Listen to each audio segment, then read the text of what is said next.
Gentlemen, for live on. Gentlemen, for live on YouTube. Okay, thank you.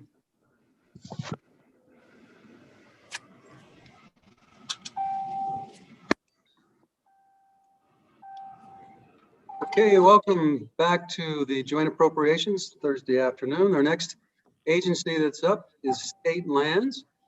And we brought them in.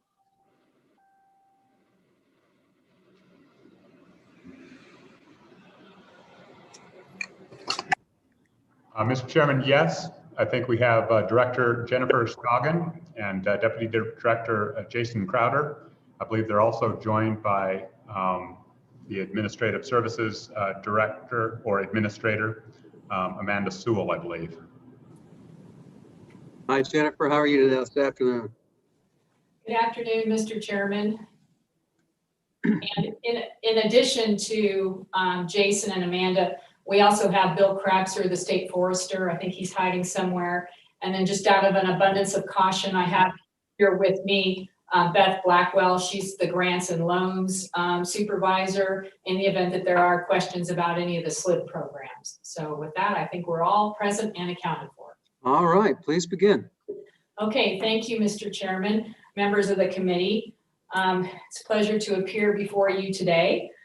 Just as a little summary and introduction, I would just remind you that the Office of State Lands and Investments were the administrative arm for the Board of Land Commissioners and the State Loan and Investment Board, and so we carry out their directives. You know that the Wyoming Constitution and the state legislature direct the Board of Land Commissioners to manage trust assets for key purposes consistent with traditional trust principles. These assets serve the trust beneficiaries, which are Wyoming school children and certain state institutions. The State Loan and Investment Board manages the permanent land funds in accordance with state investment policy and also administers various statutorily created grant loan programs that provide funding in the form of grants and loans to cities, towns, counties, special districts to finance capital construction and other infrastructure projects. With the COVID-19 pandemic, it's been anything but business as usual here at Office of State Lands. In fact, it's been all hands on deck. Our Administrative Services Division has been extremely busy administering the Coronavirus Relief Grant Program through the SLID, in which CARES Act funds were awarded to cities, towns, counties, political subdivisions, tribal councils, and Wyoming healthcare providers, rural healthcare districts, hospital districts, and healthcare facilities. While we are currently winding down the program because the funds must be spent by December 30th, we have to date reviewed and vetted over 500 applications, and of those awarded 422 grants totaling over $222.7 million. In order to accomplish this, we held 7 SLID meetings, 6 months, 3 of which were special meetings that are unscheduled. And I'll tell you that most of the last few meetings that we had went over 12 hours. There was one in which even went, I think, about 16 hours.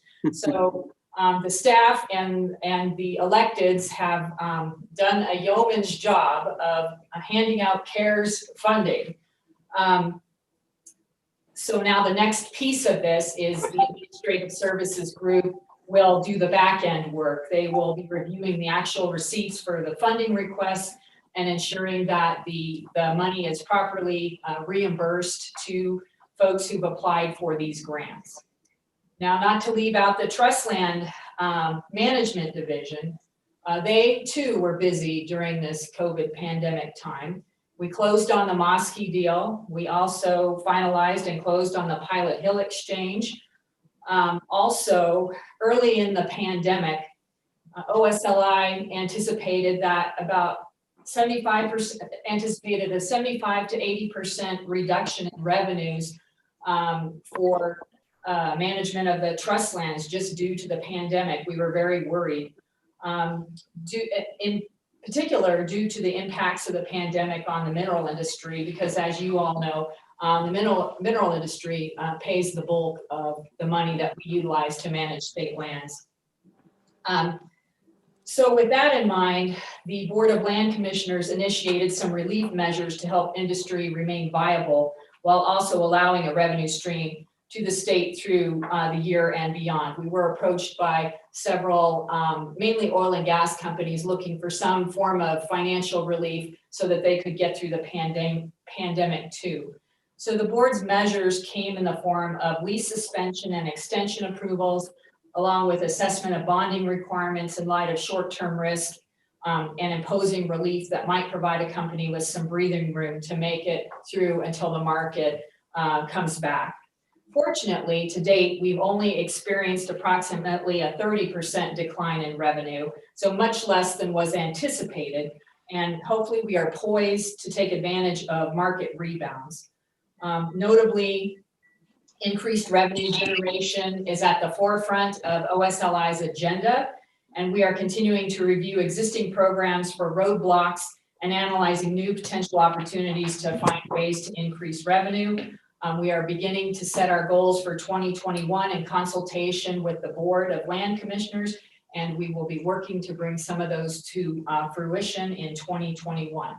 So with that backdrop, Mr. Chairman, we are ready to proceed when you are with the proposed reductions to our budget. Well, it's nice to see people that work harder than we do, and that you've done a great job. So it's neat. Thank you, All right. Thank you, Mr. Chairman. We begin on page 19 of our supplemental budget. On page 19, we have our phase 2 priority reduction number 5. This has to do with a reduction of the leasing and mineral compliance system, which we call LARCS, and the electronic royalty management application, which is IRMA 2. This is a reduction in the maintenance for those systems in the amount of $50,000. These systems receive, track, and process all revenue, including royalties received from mineral production activity on state trust lands. While these proposed reductions would postpone certain maintenance and technology upgrades, we think this slight delay is not anticipated to immediately negatively impact the work and services of the agency or the software programs. So is that one time or not one time? It is not a one-time. Jason, you can feel free to correct me if I'm wrong. Mr. Chairman, the recommendation is on page 20. I see it, but it didn't sound like it in the description. So, Right, it is 0 one-time funding. all right, Okay. Mr. Chairman, go ahead. so Director Scoggins, could you help us understand how you was able to get that reduction in your maintenance agreement?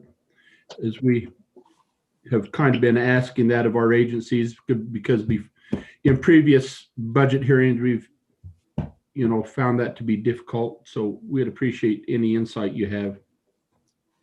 Mr. Chairman, I would defer that to either Deputy Crowder or to Ms. Sewell. And Mr. Chairman, I can attempt to answer that. Part of what we've done this year in the office is try to enhance and make more efficient all of our computer systems. And so we have reduced the number of database computer systems that we currently manage to 4, possibly 5 with a smaller one.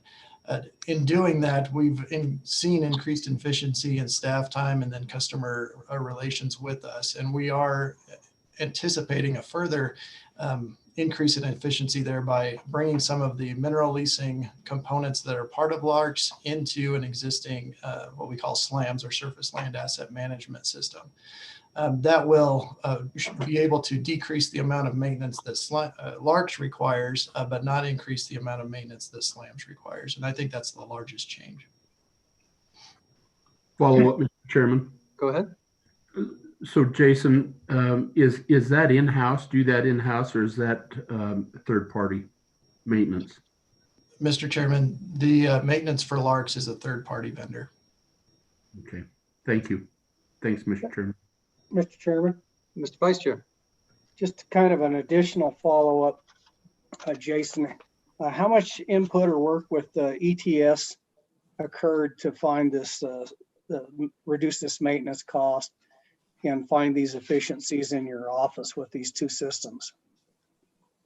Mr. Chairman, Senator Hicks, and we're in constant communication with ETS about all of the changes that we do. This particular change was something that we felt we could handle in-house with internal expertise and experience. Didn't really seek permission or anything more from ETS, but they know that what we're doing, they understand the role the third-party vendor plays for us. All right, thank you. All right, please proceed. Okay, Mr. Chairman, we're now on page 20, and it is our phase 3 priority reduction number 2. It's reduction of out-of-state travel and supplies in the amount of $4,000. OSLI staff previously used to provide a 2-day off-site royalty recording seminar down in Denver for the mineral companies, largely the oil and gas folks. The $4,000 is the cost of sort of all the hard copy materials that were presented, as well as the travel and lodging and meals for staff. While OSLI is going to continue to provide this information to industry, we're going to try to do it more in the utilizing technologies such as Zoom and other platforms. So we will still be doing it, but we will not be needing the $4,000 for the travel to Denver and all of the copying and things that go with that.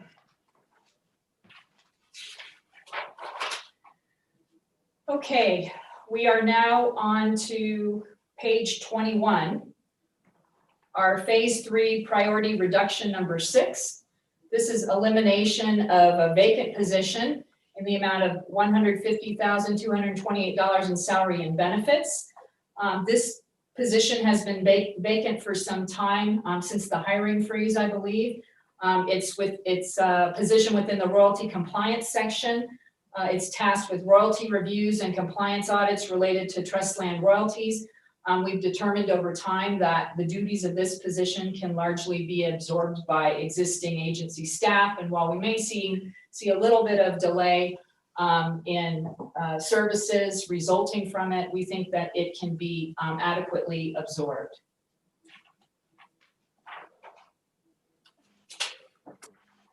Okay, that brings us to page 26, which is our... Real quick question. Go ahead. Ms. Scoggins, I'm just curious, do you have any working relationship with the Department of Audit on this? Mr. Chairman, I would defer that to Ms. Sewell if she's available. I'm not seeing her. There she is. Hello, Mr. Chairman, Representative Swartz. Yes, we do work with the Department of Audit related to some of the various reviews and audits that we do for the state trust beneficiary leases, but we don't necessarily work with them on a consistent daily basis. Does that answer your question? Mr. Chair, if I may, thank you. It answers my question. It begs another question, I guess, of could that relationship be stronger to create efficiencies for you guys? Mr. Chairman, Representative Swartz, I will have to look into that and get back to you and the committee if that would be okay, on how we may be able to leverage resources between our agency and Department of Audit. Thank you. That would be great. Okay. Okay, Mr. Chairman, that brings us to page 26, which is our phase 2 priority reduction number 2. It's reduction of the trust land preservation and enhancement one-time weed and pest appropriation of $500,000. And I will yield the floor to Deputy Crowder to explain this reduction. Mr. Chairman. Representative Summers, Mr. Chairman. Oh, there you are. Go ahead. Mr. Chairman, thank you. And just quickly on your summary sheet, on your summary page on page 23, I was curious. I saw you took no cuts in your 900 series, and I didn't know if your 900 series was general fund dollars, whether your 900 series is other fund dollars. Just a little curious on that line. Why you took no cut. Mr. Chairman, Representative Summers, I assume we're talking about the summary sheet on page 23. Is that correct? Mr. Chairman, that's correct. The summary page on page 23. Thank you. Mr. Chairman, Representative Summers, the 900 series in the amount of $1,719,707. $719,707 of that is for the SLIBS investment consultant, which is currently RVK. The $1 million was a one-time funding for the state treasurer's office for operational audit, which I believe the contract was awarded to Clifton, Larson, and Allen. It's my understanding that that mainly comes out of investment income, not general fund. So, Mr. Chairman, just to follow up on that. So, and I guess probably Kevin Hibbert will provide this when he gets a breakdown, but so some of that, like $1 million worth of that is in other funds. And then that investment consultant contract is in general funds. Mr. Chairman, I would defer that to Ms. Sewell. I believe the investment contract is out of investment income. Is that correct, Ms. Sewell, or am I mistaken? Mr. Chairman, the investment contract in the approximate $700,000, that is general funded. Oh, it is. Okay. What's been expended on that so far?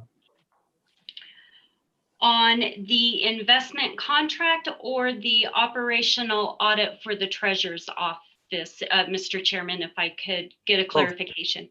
Both. I will have to get that to you, but I can readily get this off of the accounting system and get that to you in a follow-up memo. And could we get any, from their first time, I don't know that I've seen a finalized report for from what their first. Mr. Chairman, I don't believe there's a finalized report yet, but I can follow up on that also. Yeah, would you please? Thanks. All right. Steve? Mr. Chairman, that brings us to page 26, which is our phase 2 priority reduction. And as I mentioned, that's a reduction of $500,000 to the trust land preservation and enhancement one-time appropriation. And I would defer to Deputy Crowder to explain that proposed reduction. Mr. Chairman, this is a one-time insertion for the purpose of weed and pest control work on state trust lands. It was inserted by the legislature during the last session. It wasn't anything that we asked for, but I do believe it was meant to mimic what the governor was successful in getting in our previous fiscal year budget. It was inserted into our trust land preservation and enhancement account, which is a little bit of a weirdness for us. That's not where we derive all of our cost share dollars for our weed and pest program, but the intent it would be used the same. So the reduction is just to remove the one-time funding of $500,000. Vice Chair. Yeah, Mr. Chairman. Jason, what's the balance in your regular weed control program budget? Mr. Chairman, the balance is currently $350,000, which is the total appropriated amount for that program. In anticipation of the governor's requested cuts, we put a hold on that program for this year and only funds for weed and pest work that were required by statute through the special management program statutes. And that all came out of the trust preservation and enhancement account. All right, thank you. Senator Steinmetz. Thank you, Mr. Chairman.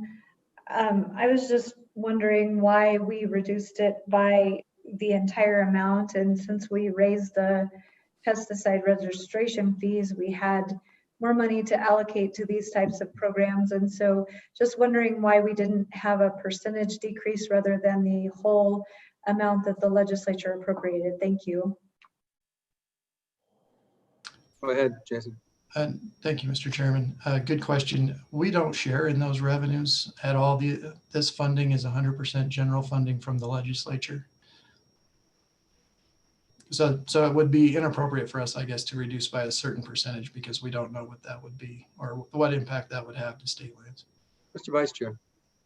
Yeah, Mr. Co-Chair, Jason, and you're right up in here, you talk about that it's currently the surface leasee's responsibility to control those weeds, whoever that leasee may be. Can you just walk through the procedures that you use in your staff to monitor and make sure that's happening? Absolutely. Thank you, Mr. Chairman, Senator Hicks. In each one of our contracts and each one of our leases, we put the burden of control of state designated noxious weed and pest on those individuals. And specifically, it states that you have that responsibility, and should funding be available, there is a cost share program through us and through the specific weed and pest district.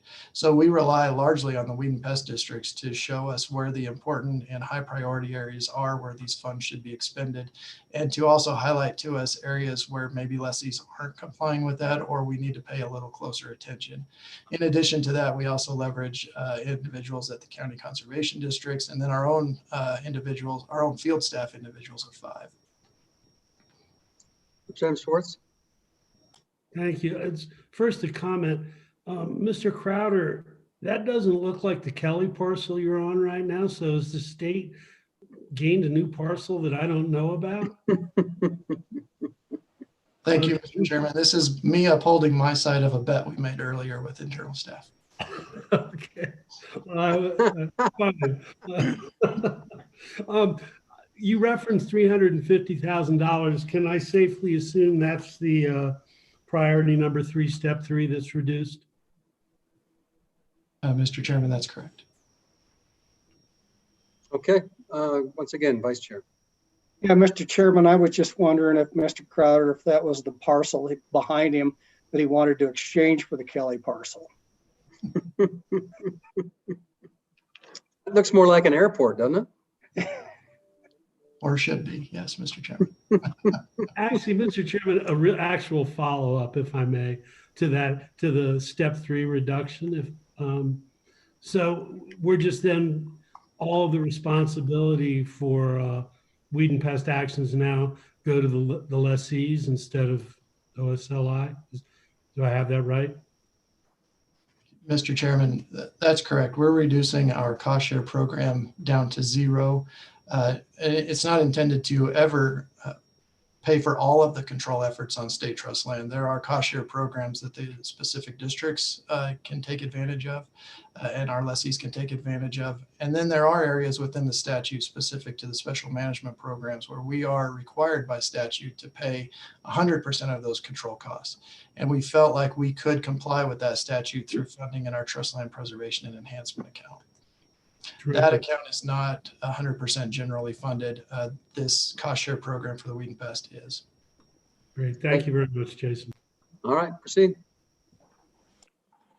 Mr. Chairman, that brings us to page 27, our phase 2 priority reduction number 4. This is to reduce the surface land asset management systems, or SLAMs, agreement in the amount of $75,000. And this is largely reducing the number of access licenses that staff will be able to have to SLAMs. It'll be reduced by approximately 25, but we believe that mission critical staff that will continue to have access to SLAMs to ensure that the board's constitutional mission is met.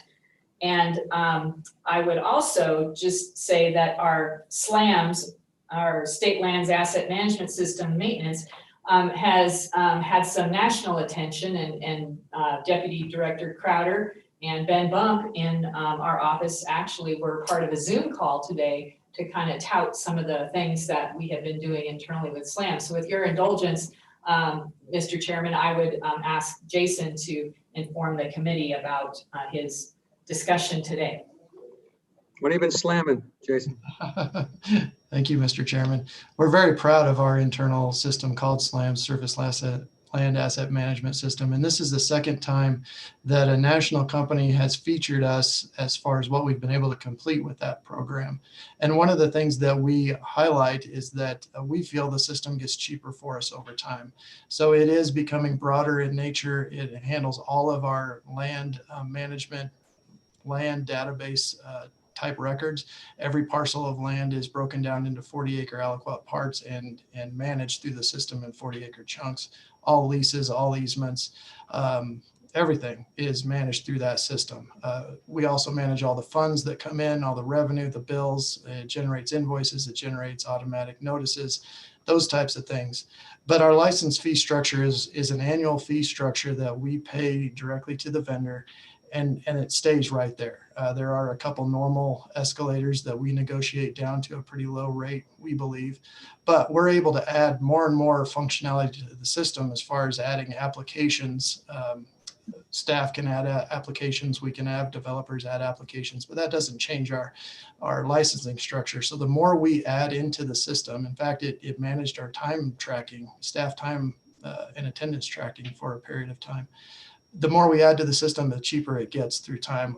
And by making that a leverage point, we're able to leverage higher levels of expertise as far as technology and people who can implement and think of those technology points into the system, and we don't have to pay for them. And it really just happens as a function of the licensing agreement. So this is the second time we've been recognized at a national level, which is very good. We feel very proud of that. And from that, we've been able to offer this system to other state land management agencies. And some have taken advantage of it as budget opens up for them. And they're able to jump off at a higher platform and in their development budgeted dollars, I guess. And as they move forward, they're able to create things a little bit faster and better than we are. And in turn, they hand that back to us. And so we feel like we've got a great leverage point there. And as Jen mentioned, as the director mentioned earlier, this reduction is not a reduction in any functionality of that system. In fact, this is the system that has the forward-facing front for payments, credit card payments, and online application submissions and online plat books. We're not reducing any of that functionality. We're simply just reducing the number of people, internal staff members that can access the system to just those mission critical staff members. Thank you. That sounds great. All right. Mr. Chairman, that brings us to page 28. It's our phase 3 priority reduction number 3. It's a reduction of our noxious weed and pest grant program in the amount of $350,000. And I will again defer to Deputy Director Crowder to explain. Thank you, Mr. Chairman. And just like Representative Swartz, this is a cost share program down to zero because we feel like we have a good coverage through our existing contracts and leases, and we also have the ability to comply with the statute where we are intended to pay 100% of control efforts in special management areas. Okay, proceed. Okay, Mr. Chairman, that brings us. Mr. Chairman, Oh, sorry. we go back to that. I'm looking at the governor's recommendation, and he didn't zero that out. He cut it in half, and then he left half in there to be biennialized for the 23-24 budget. Am I missing something there? The same thing, isn't it? Mr. Chairman, no, you're not. That's the process that we selected for the implementation of step 3s. The way I understood it from Deputy Director Crowder's explanation, that was the 350 was completely eliminated, and that's not what the governor's recs. I just want to make sure that what I heard was either correct or incorrect. Mr. Chairman, the governor's recommendation is that in 23-24, it will be the full 350, but for this biennium, we're going to take 1/2 of it and phase it in for the tail end of this biennium. Yep. All right. Thank you. Okay. Okay, Mr. Chairman, that brings us to page 32, which is our phase 3 priority reduction number 1. This is reduction of the trust land study funds in the amount of $75,000. The committee may recall that we received one-time funding to conduct the Teton County State Lands Commercial Development Study, which was prescribed through House Enrolled Act number 83. Rather than hire a consultant, OSLI reduced the scope of the study and utilized existing internal staff and technology to conduct the study in compliance with the legislation. So the $75,000 could be returned.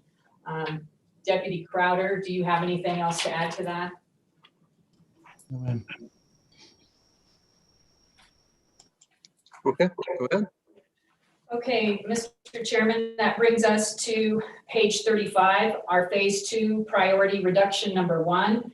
This is to modify the source for the 10% drinking water state revolving fund match requirement from the general fund to other funds. The amount is $1,152,779. The drinking water SRF program, it's a direct loan program which assists municipalities, counties, and state agencies and Joint Powers Board for public water systems. It authorizes below market rate financing, principal forgiveness, and other types of assistance to achieve compliance with the Safe Drinking Water Act and protect the public health. Pursuant to the Drinking Water SRF statutory scheme, SLIV administers the account, and Wyoming Statute 161302B provides that the 20% required state matching funds are derived half from the water development accounts 1 and 2, and half from the federal mineral royalty capital construction account created by Wyoming Statute 94604. However, for whatever reason that we haven't been able to track down, the legislature has historically appropriated OSLI's match from the general fund. So in accordance with the statutory requirement, OSLI is proposing to utilize the MRG account to fund its portion of the drinking water SRF match. This means that the $1,152,779 will come out of the MRG funding, which will reduce the 21-22 amount from $13,780,111 to $12,627,332 available. And while the available MRG funds will be decreased, we believe that we will be able to offer an amount of principal forgiveness under the program that would be greater than the MRG match fund that we will be taking out of MRG. And while we understand that less money will be available to the counties, cities, municipalities, and special districts under the MRG program, we're hoping to direct them to the drinking water SRF and even the clean water SRF programs, which may be more appropriate for some of the water infrastructure projects that are ongoing. Mr. Chairman. Go ahead, Mr. Lawyer. So Director Scoggins, we've had conversations in this committee and with the municipalities over years in trying to get them, encourage them to use these SRF loans more. And they would rather, of course, have grants. Is that still a challenge, or have you guys come up with some means of incentivizing, or are we seeing more use of those SRF loan funds because they are at a pretty nice interest rate? Mr. Chairman, Representative Larson, yes, as a matter of fact, we are working on some rule changes as we speak that I think are out for public comment, where we are proposing ways to make these programs more palatable with reduced interest rates, principal forgiveness. And Mr. Chairman, I would defer to Beth Blackwell. She knows all the ins and outs of that and can provide them here. So, thank you, Director. Mr. Chairman, Representative Larson. We have set up 2 different interest rate structures. Currently, all loans come with a 2.5% interest rate, except those that are considered green. They get a 0% interest rate. So what we're recommending in the times that we do not have principal forgiveness available, those entities that would have qualified for 75% principal forgiveness, they'll receive a reduced interest rate, and their interest rate would be 75 basis points. Those entities that were eligible for 50% principal forgiveness, they would have an interest rate of just 1%. And those entities that are eligible for 25% principal forgiveness would receive an interest rate of 1.25%. On top of that, we've created within each program a large loan incentive. Each program's the spread within the categories is a little different because clean water loans have historically been larger than our drinking water loans. So we have enticed large projects to come and fund through SRF versus bonding or finding another funding source by offering decreased interest rates to as low as 0.5% for very large projects. So we feel like we've done some really good changes to hopefully encourage people to come use this program. We're also included the ability to refinance within the clean water program, and the ability, hopefully we're gonna be able to provide a longer amortization schedule in drinking water for all of our borrowers up to 30 years.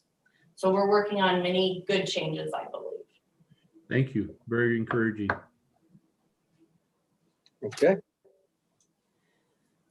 Okay, Mr. Chairman, that brings us to page 40, and the next few of these I would defer to State Forester Crapser, as these these are Forestry Division proposed reductions.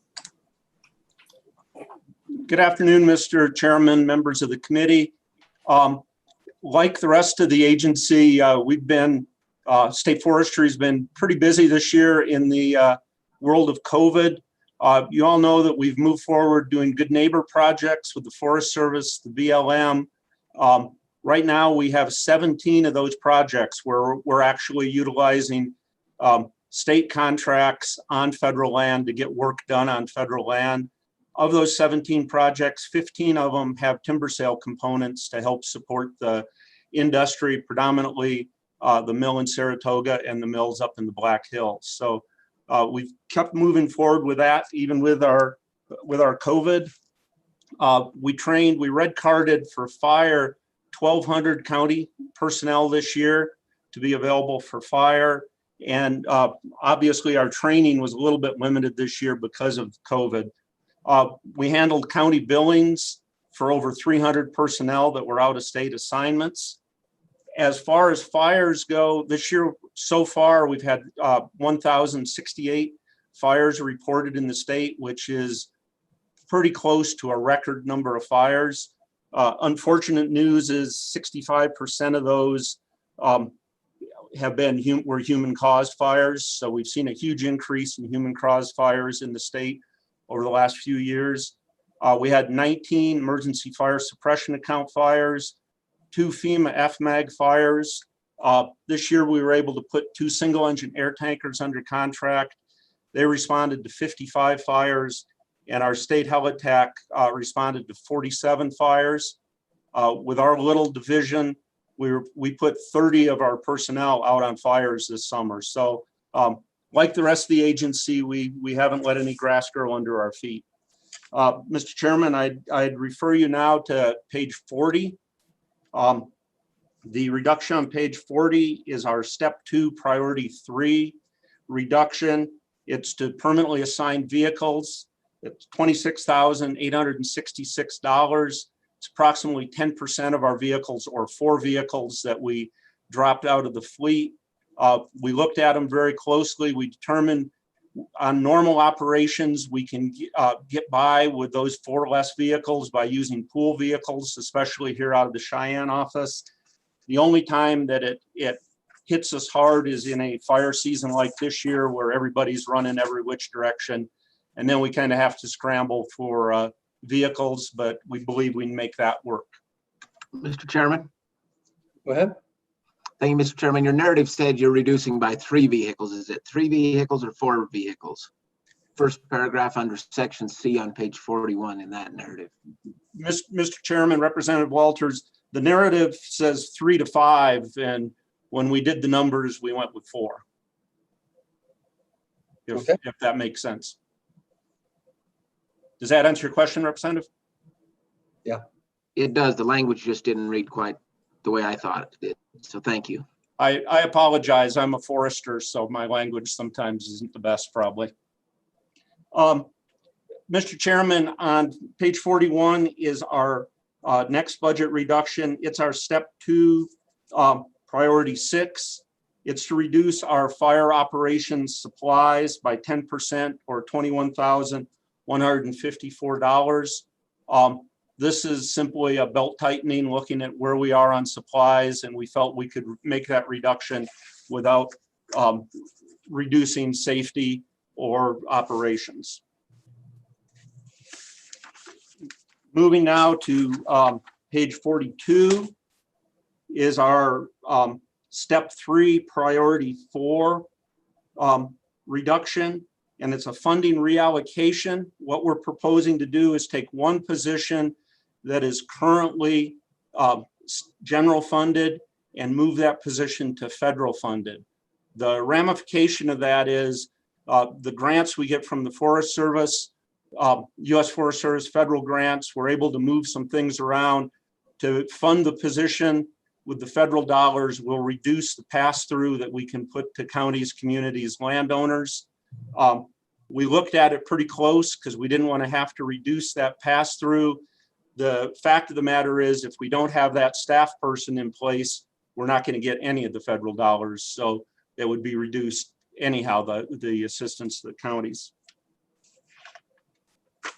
Mr. Chairman, that completes the forestry part. Now I'd refer you to page 40. Mr. Chairman. Go ahead. Mr. Chairman, thank you. And Mr. Chairman, this is Representative Summers, and Bill, welcome.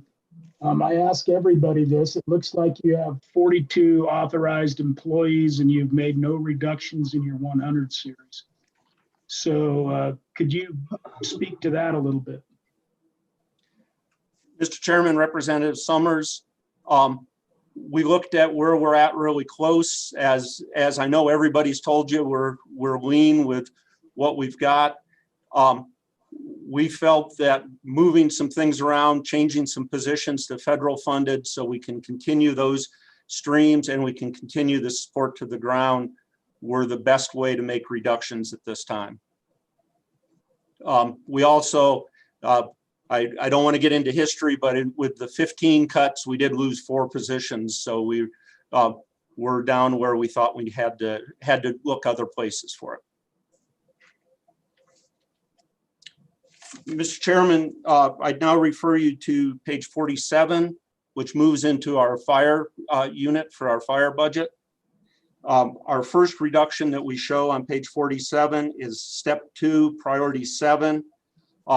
It's similar to the reduction in supplies. It reduces our fire supplies by 10% or $17,086. Again, it's a belt tightening move on supplies. We're a little bit more hesitant to reduce fire supplies because of the safety of the equipment that we need to get through our fire operations, but we feel we can make that also work. Mr. Chairman, thank you. And Bill, I'm going to go back on the vacancies, and it'll be a broader question to the State Lands Office, but you all have several vacancies on our 11-4 sheet, including you have one. And so one, what is that position that was vacant? Has it been filled? I believe it's position number 0070. Well, that's a correctional forestry crew supervisor. Mr. Chairman, Representative Summers, that's correct. That's one of our crew supervisors that runs our inmate crews out in Newcastle. This year, because of COVID, instead of utilizing the inmates, we had those crew supervisors out on engines and serving as overhead to support the counties. This position's only been vacant a month. We had a gentleman leave mainly because of a COVID death in the family, and he took over a family business. We are recruiting for that. We have interviews scheduled for next week, I believe, for that position. That's one of our frontline, what I would call one of our frontline firefighters. That's the basis of putting hand crews on the ground when we do have fire operations. Thank you. Mr. Chairman, now moving to page 48, our step 2 priority 8 is a reduction in our fire payments, the amount in our regular budget that we have to pay for fires. It's a fairly large reduction of $620,150. Quite honestly, of all of our reductions, it's the one that gives me the most pause. Fires, as we all know, fires are not getting cheaper or any less intense. What this reduction will cause us to do is utilize our EFSA or our fire suppression account for state land fires and a lot of small initial attack that we haven't traditionally utilized that account for. But we'll have to, it's somewhat of a transfer from that standpoint because we'll still have the fire cost. The other impact of this reduction is the way our budget is set up. We've been able to use these dollars for what I would call surge resources. If we know we have red flag conditions, a lightning bust coming through, we've been able to use some of these dollars to put an extra engine on in an area or to keep our helicopter on extended hours, that sort of thing. So it will impact us. We felt though that with where we're at with the FSA and with our other operations, that we can absorb it and make it work. Mr. Chairman. Go ahead. Thank you, Mr. Chairman. And Bill, could you help me understand a little more clear when you say reduce fire payments to whom? Are you just reducing the amount you're going to pay, or clarify that a little bit for my feeble mind, if you would? Mr. Chairman, Representative Larson, if we have those would go to counties, other states, federal agencies, anybody that's helping us out on a billable fire that we'd have to pay for. So in the past, an example would be if we had a small fire that we ordered a Forest Service air tanker for because we needed air, those payments would come out of this budget. It is a reduction of 40% of that budget. We still have about between $800,000 and $900,000 in that part of our budget. Thank you.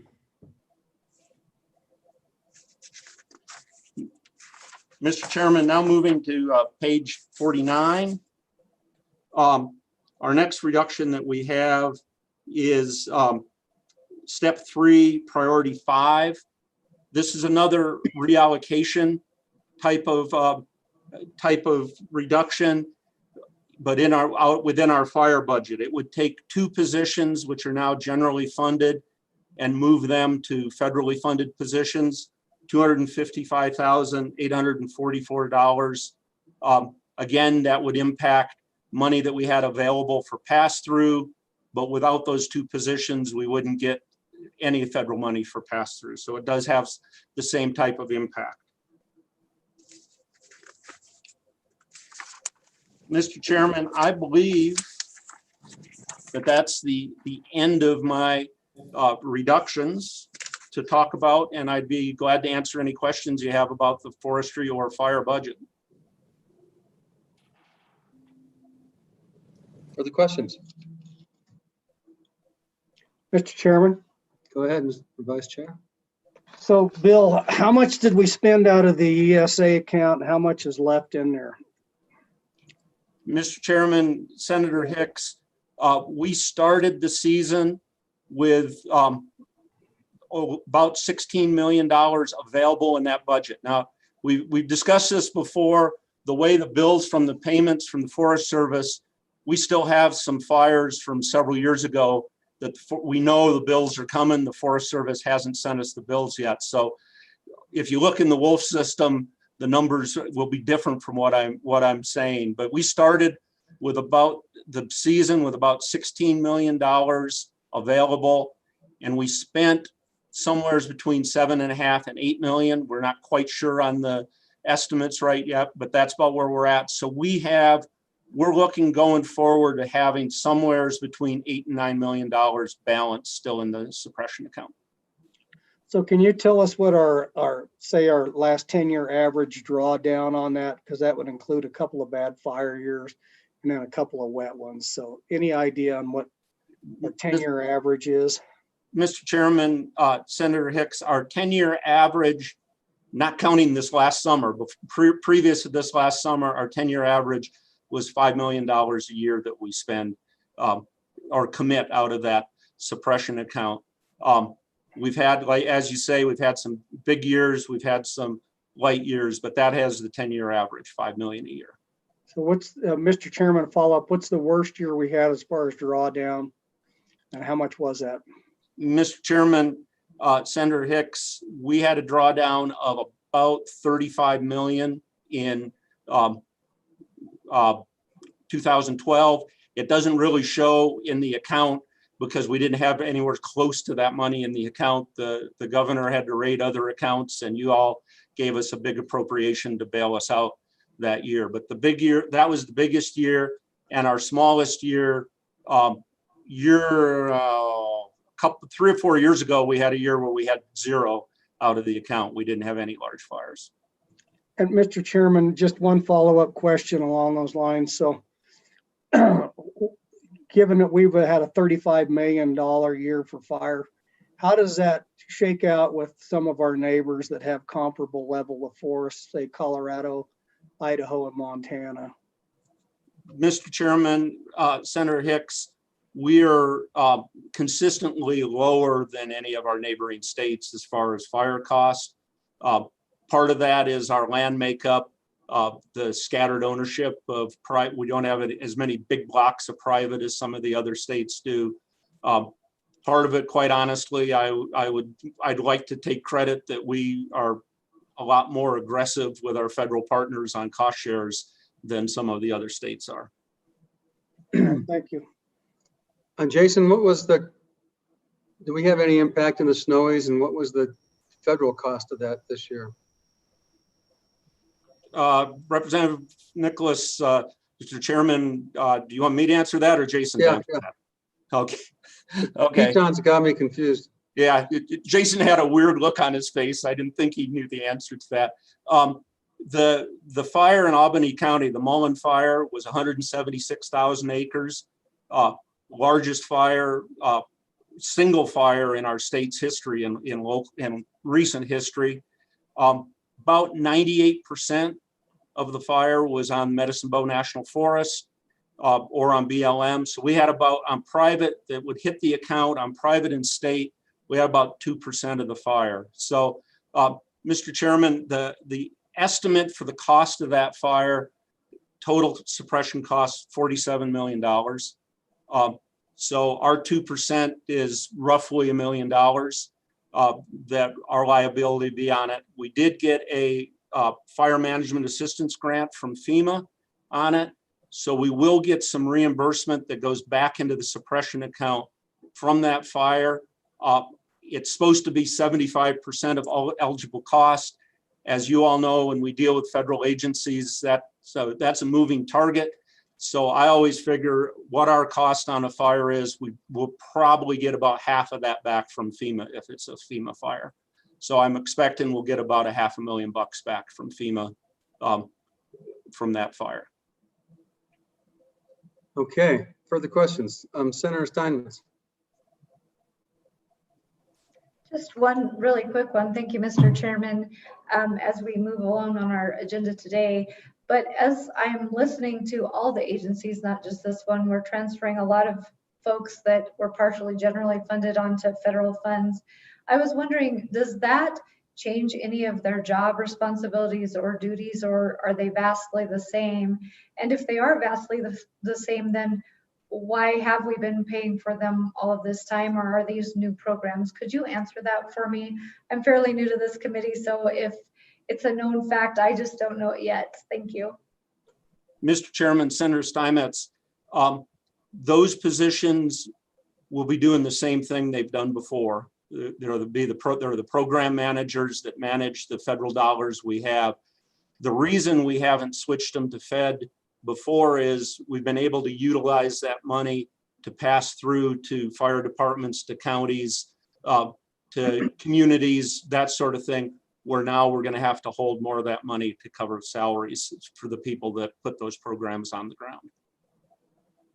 Does that make sense, Senator? Further questions? Yeah, Mr. Chairman. Mr. Co-Chair. Yeah, thank you, Mr. Chairman. Bill, good to see you. Hey, just a question. a general question. You know, we've made a lot of progress over the last 4 years relative to forest management with the new administration. That's all going to change. And the model may be what's going on in California, which is, we all know the fiasco that is and what's going on in California with these forest fires. What do you see in terms of, from your perspective, and you've had a good relationship over the years with the Forest Service, the MedBO, and the different forests, what do you see the change coming with the Biden administration and the negative impacts of a place like Wyoming, where we already have this tremendous beetle kill because of the improper management of our forests over the last 30, 40 years? What do you see happening? Just going to have a battle all the way, maybe some positive things, I would hope so, but any impact or any ideas what you might see? Mr. Chairman, Mr. Co-Chairman, I think one bright spot is they put Robert Bonney, who was the Undersecretary of Ag, leading the agriculture transition team, which I think is a positive because Robert has always been a friend of states and working together with the states. I think another thing that's probably still in the positive, we've made a lot of progress with this Good Neighbor Authority, being able to do work on federal land. And that's really helped cement a lot of the relationships at the local level.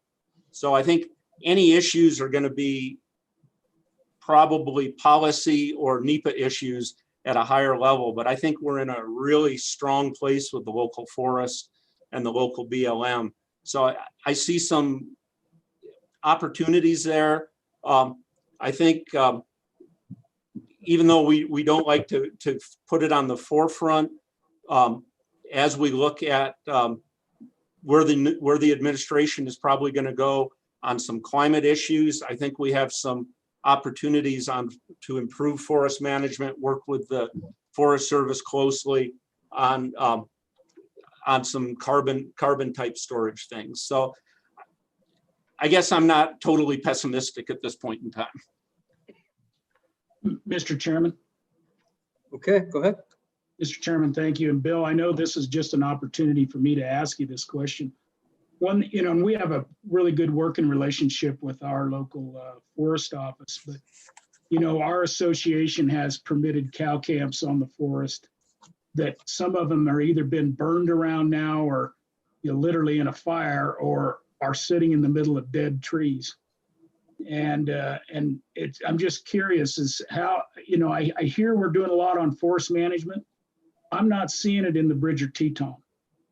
So, kind of enlighten me if in fact I'm mistaken there. Mr. Chairman, Representative Summers, I was thinking after Senator Bebout's question that you'd take the opportunity to ask this question.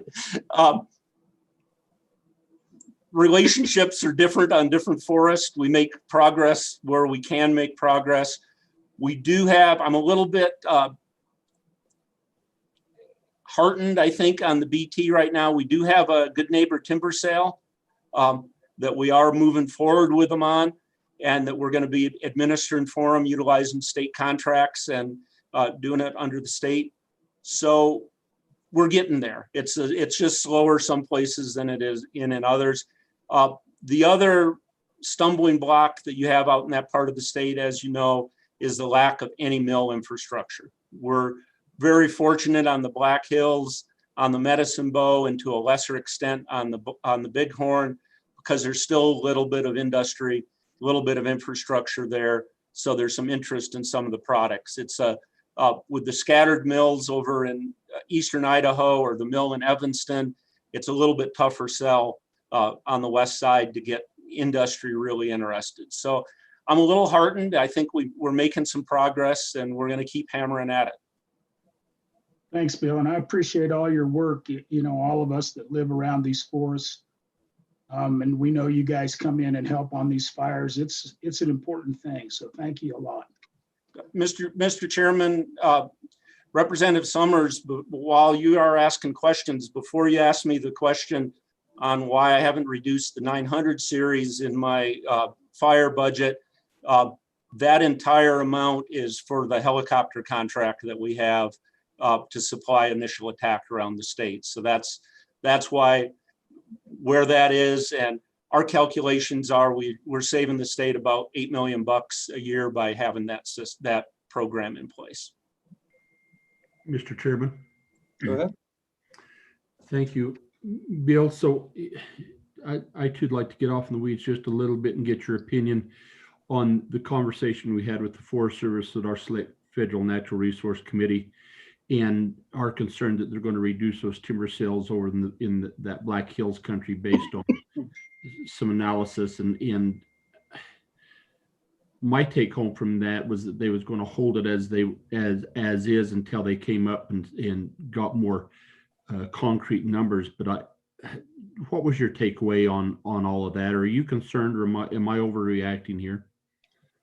Mr. Chairman, Representative Larson, I don't believe you're overreacting. I'm real concerned with the direction that they may be going.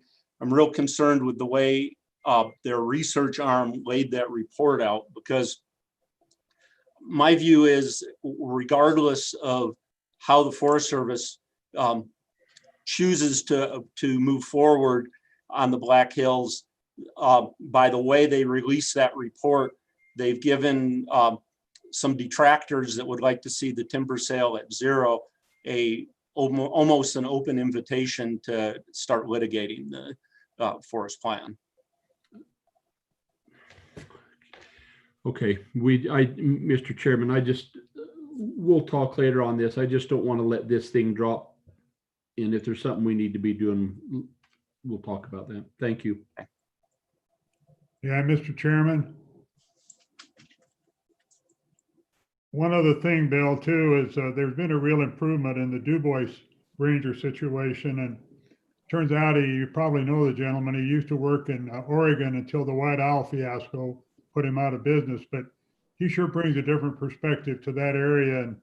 And they're working very diligently on trying to have access to a back area where they can go in and actually harvest some of these beetle kills. So that's a positive step. And maybe it's a first step in trying to get a lumber mill back into the Du Bois area. That's pretty optimistic, but I don't know if you met that gentleman or not, but he's a good one. I really enjoy being around him. Yeah, I agree, Mr. Chairman, Mr. Co-Chairman. Okay, any other questions? All right, seeing none, let's go to Department of Insurance. Mr. Chairman? Yeah. If I might, we had one more proposed reduction on page 53. Okay, I'm sorry, I missed that. Nope, that's okay. And this is phase 3 priority reduction number 7. It was inserted by the budget office. It's to reduce the legislative stabilization reserve account one-time funding in the amount of 10%, which is $10,500,000. And perhaps Director Hibbard could provide more color on that. I'd be pleased to, and thank you, Director. Mr. Chairman, on the governor's profile, there's a $10 million reduction to the $105 million that's provided to local governments. Similar to the State Auditor's Office and State Treasurer's Office, in this case, the State Lands and Investments Office manages the distribution of the $105 million. This is in their budget to manage. However, this is a governor's recommendation. It did not come from the department. And will that be 100% implemented in the next year? Yes, Mr. Chairman, this is a $10.5 million reduction out of the $105 million. How much of the 105 has already been distributed? I can get that statistic to you, Mr. Chairman. Thank you. Mr. Chairman. Yeah, Representative Summers. Mr. Chairman, thank you. And Kevin, this question's really for you. And I just want to know technically in the budgeting process, how do you profile this cut in your budget? How do you have authority? How does the governor have authority to profile this cut when we did this in a separate bill and not in the budget bill? Yes, Mr. Chairman, when I said the profile, that would be the profile where the governor's making recommendations for reductions to the legislature. So the $10.5 million in step 3 is a recommendation for a reduction to the legislature. That's different. I understand where your question is coming from, because in step 2, with the exception of those items that required statutory changes, we B11 those away. In that case, we didn't do this in step 2 with the local government money. We're putting this at the with the legislature collaboration as a recommendation. Thank you, I think. Okay, Representative Kennedy. Honestly, Mr. Chairman, the question that Representative Summers just had was part of the conversations that we had why we didn't do this in step 2, why we waited until step 3. Representative Kinner. Thank you, Mr. Chairman. Just some help there on those dollars. It's my understanding that that is split up during the course of the year, and so one payment's already been made. The second payment of the first half of that in the first year will be paid in January. So if this were to take place later, the 10.5 would have to come out of the remaining half of that payment. Mr. Chairman, I believe that's accurate, that to phase this in would be in the second half of the biennium. Representative Steve. Mr. Chairman, Director Scoggin, slightly different topic. You mentioned at the very beginning that priority for the office was raising revenue. I wanted to ask if the leases for mineral royalties for schools, for state section lands in the Trona patch, if they have most favored nation clauses that provide for the royalties that are paid to the state to be at least as high as the royalties paid to private landowners, like, say, well, formerly Anadarko, then Occidental, and now whoever's going to buy the Trona patch. Mr. Chairman, Representative Stiff, if I understand your question, you're asking if we have most favored nations clauses in our mineral leases, essentially guaranteeing that we're getting what everyone else is getting. The answer to that is no, not at this time. However, these are all the types of things that we're going to be looking at with the board and trying to figure out the best way to increase revenue, but also being mindful to get input from industry and others so that we understand what the impacts and unintended consequences may be. But certainly everything's on the table at this point. Mr. Vice Chair. Mr. Chairman? Oh, yes. No, I had a different question. Mr. Co-Chairman, and this may go to Dawn, so I'm curious is with this recommendation of the 10.5 cut that the governor's made and where those were LSRA monies and that was done through an individual bill, are we going to have an individual bill then to cut those, or how is the mechanics of that going to work? Or do we just roll those into a supplemental budget? So what's the mechanics? Mr. Chairman, Mr. Vice Chairman, I think it would be LSO's guidance to have a standalone bill for the same reasons as we had a standalone bill to begin with, and that will need to be, the appropriation will need to be reduced if you concur with the governor's recommendation. So, Don, that's a pretty simple bill. Has it been drafted yet? Mr. Chairman, there has been an individual who has made a request. The committee has not made a request in this area. Mr. Co-Chair, I would move that the committee sponsor that bill. Yeah, at least let's get it drafted and we'll have it on our agenda. Yeah. Will do.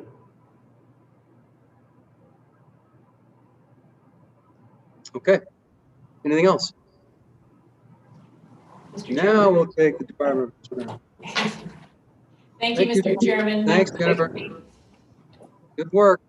Board of Equalization, Mr. Chairman, I think we're Board of Equalization next.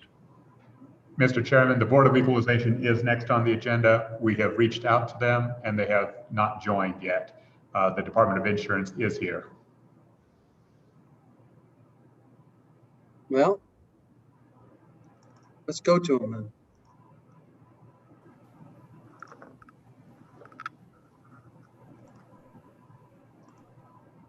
Mr. Chairman, this is Jeff Root. We're happy to slide in if you so desire.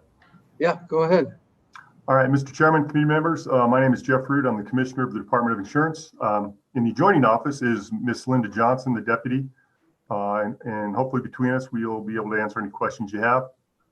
The Department of Insurance, we're fortunate in that all of our administrative costs are paid by an assessment on insurers. The only general funds we deal with involve part of the Wyoming Health Insurance Pool. We call it the WIP pool. WIP enrollees are people who are 65, they're disabled and on Medicare, and they require supplementary policy that they couldn't otherwise afford, or if they could even get them.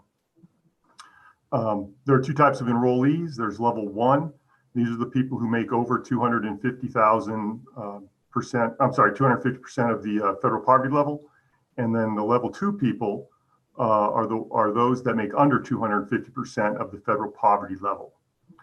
The level 1 WIP program, it's funded with premiums, assessments on insurers, and investments.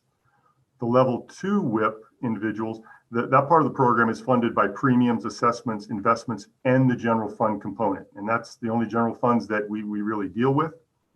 And as you can see on our budget on page 6, it shows that there's a general funding of just over $4.4 million for the program. On the next page, it shows the step 2 and the step 3 reductions, each of 10%, each of just over $441,000. And then we have the governor's recommendation of putting back half of that 3% reduction, a little over $220,000. That's on page 8. The question is, what's the impact on this program? If enrollment stays consistent and if the claims are consistent, we believe this cut is manageable.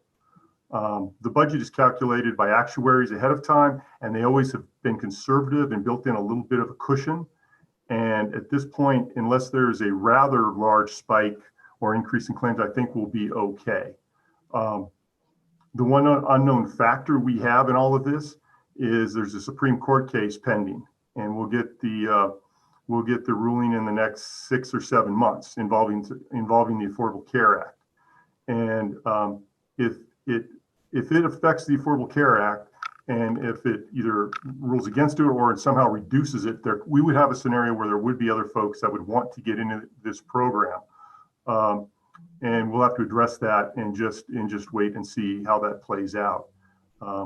But worst case scenario, we have the ability to shift funds from level 1 to level 2 if necessary.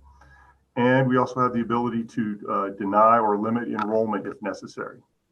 And so, like I said, I think the cuts are going to be manageable with enrollment and claims if they're consistent.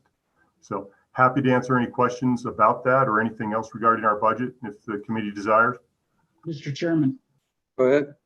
Mr. Chairman, thank you. And hi, Jeff. And obviously your general fund budget it entirely resides in this health insurance pool where you made your cut. That's my first question, correct? Mr. Chairman, Representative Summers, that is correct. And Mr. Chairman, my other question though, you just happen to be an agency in front of us that has an entire admin budget in other funds. But as we look to constrain government or to look at sharpening, kind of our pencils, one way we help the insurance pool, it looks to me like, is if we cut admin so we're not spending so much of that money on admin. So why didn't you look at any reductions in your administration, in your administrative force? Because that in essence will provide some relief on our health insurance pools. Thank you. Well, Mr. Chairman, Representative Summers, we didn't go down that route, for one, because it obviously wouldn't affect the bottom line of the general fund reductions. But I think if you actually were to ask the industry that we regulate, if you were to ask the insurance agents, if you were to ask the insurance companies, they're happy that they fund us. If they have a new product they want to get out in a hurry, we need the people to review those products. If there's a huge hailstorm that hits Cheyenne and they want to bring in adjusters, they want us to be able to quickly look at their licenses and make sure these out-of-state adjusters are in compliance. And so we didn't really go down that route for those reasons. Like I said, I think the insurers want us to regulate them, and they want, in the sense that they want to pay for it so they know we're here to push out their products when there's a change. Thank you. Mr. Chairman. Go ahead. Thank you, Mr. Chairman. Commissioner, could you remind us of the total dollars that you all bring in? Mr. Chairman, Representative Kinner, thank you. I know everybody's pressed for time, so I stopped with some. I didn't give some of the introductions, and maybe I should have. We bring in probably between $30 and $33 million annually. Most of it's through tax premium taxes on insurers, but we also have a list of various fees and for agents and renewal of their licenses and things of that nature. Thank you. Further questions? Mr. Co-Chair, Go ahead. just a thought, maybe we could borrow their actuaries. I'm thinking of a couple other entities that we might be able to use them on, but just a thought.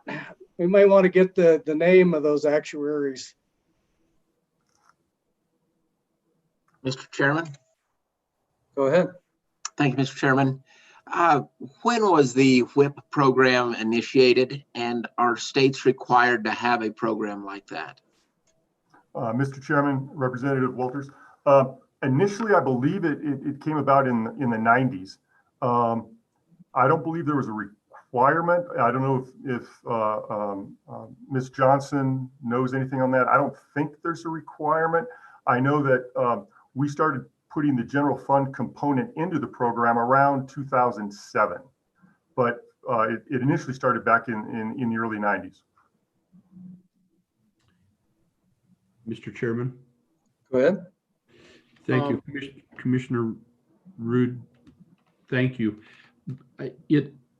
When you indicate that you've got some flexibility to go from level 1 to level 2, and then you also have the ability to deny, that denying process always seems a little precarious to me, unless it's solely due to funding. But if you've got several applications at the same time, then who do you deny and who do you accept?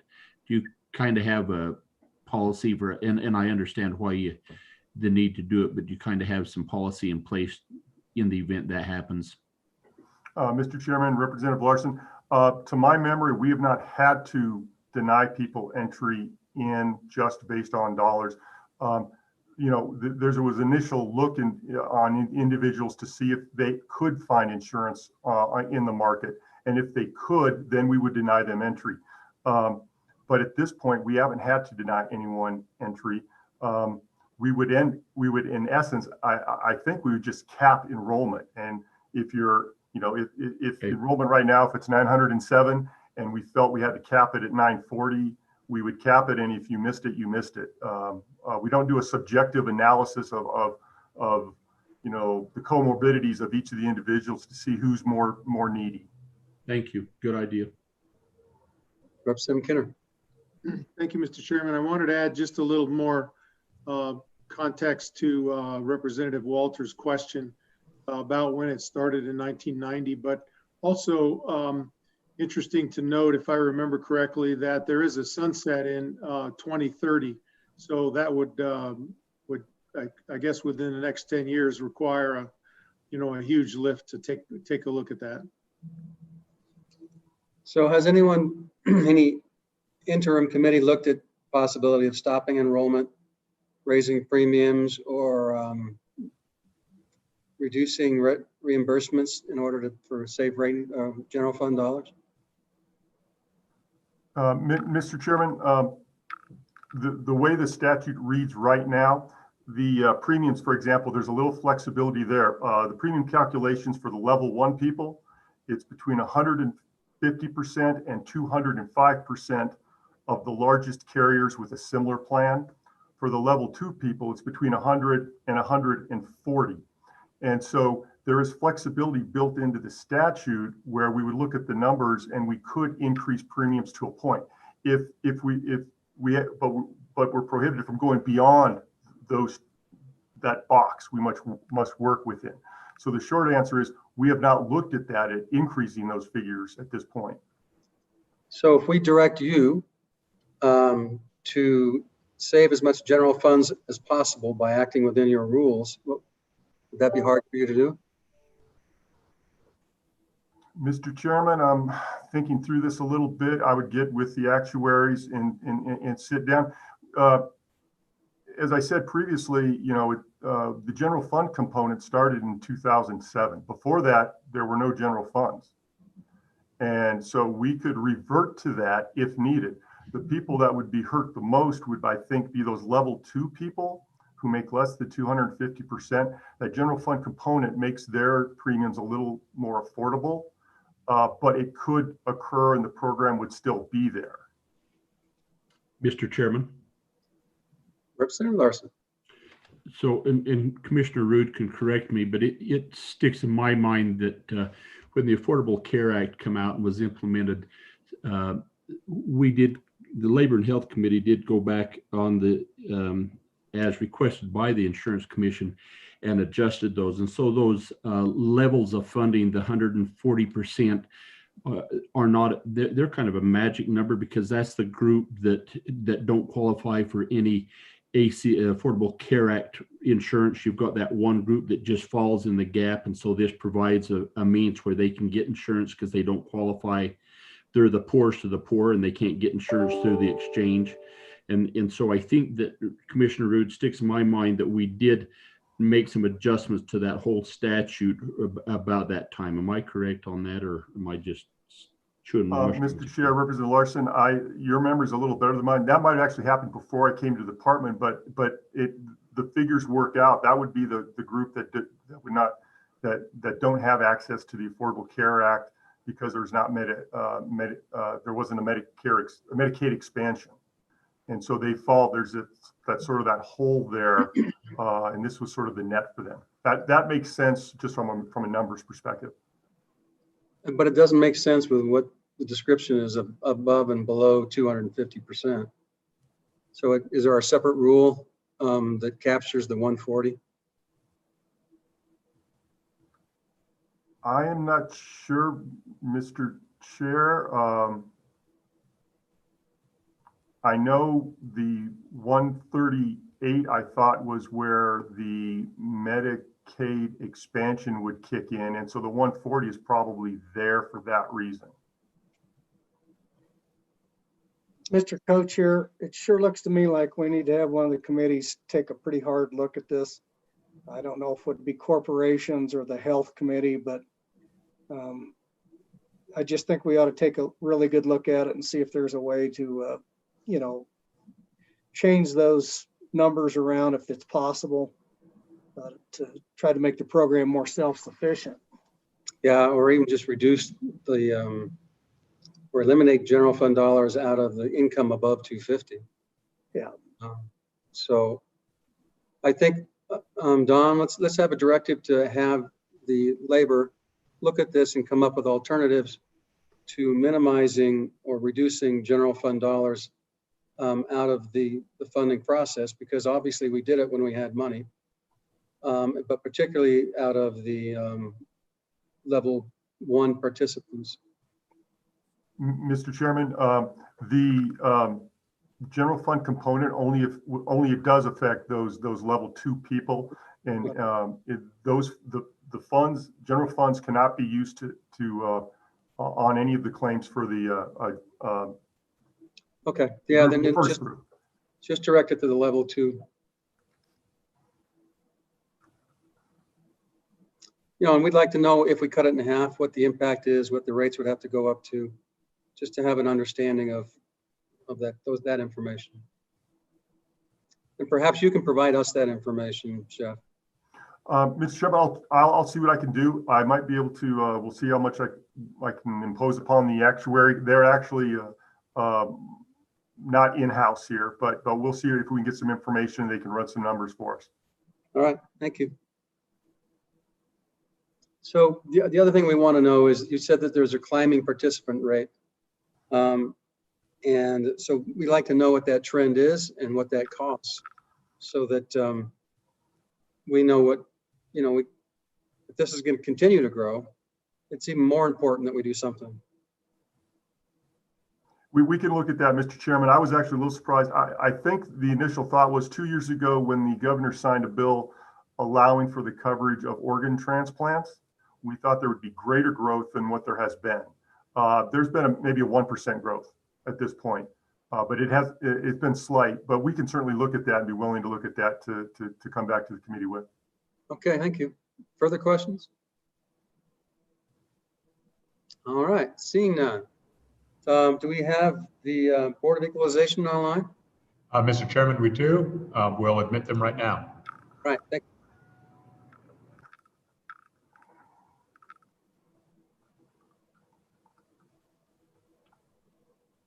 Don, real quick, what's the agency number for the Board of Equalization?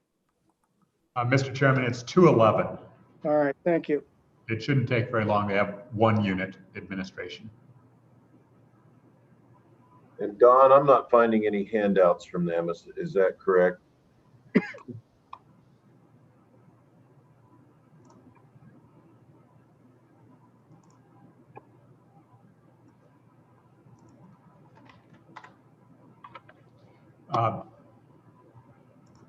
Mr. Chairman, they do have one handout. We have Dave online yet?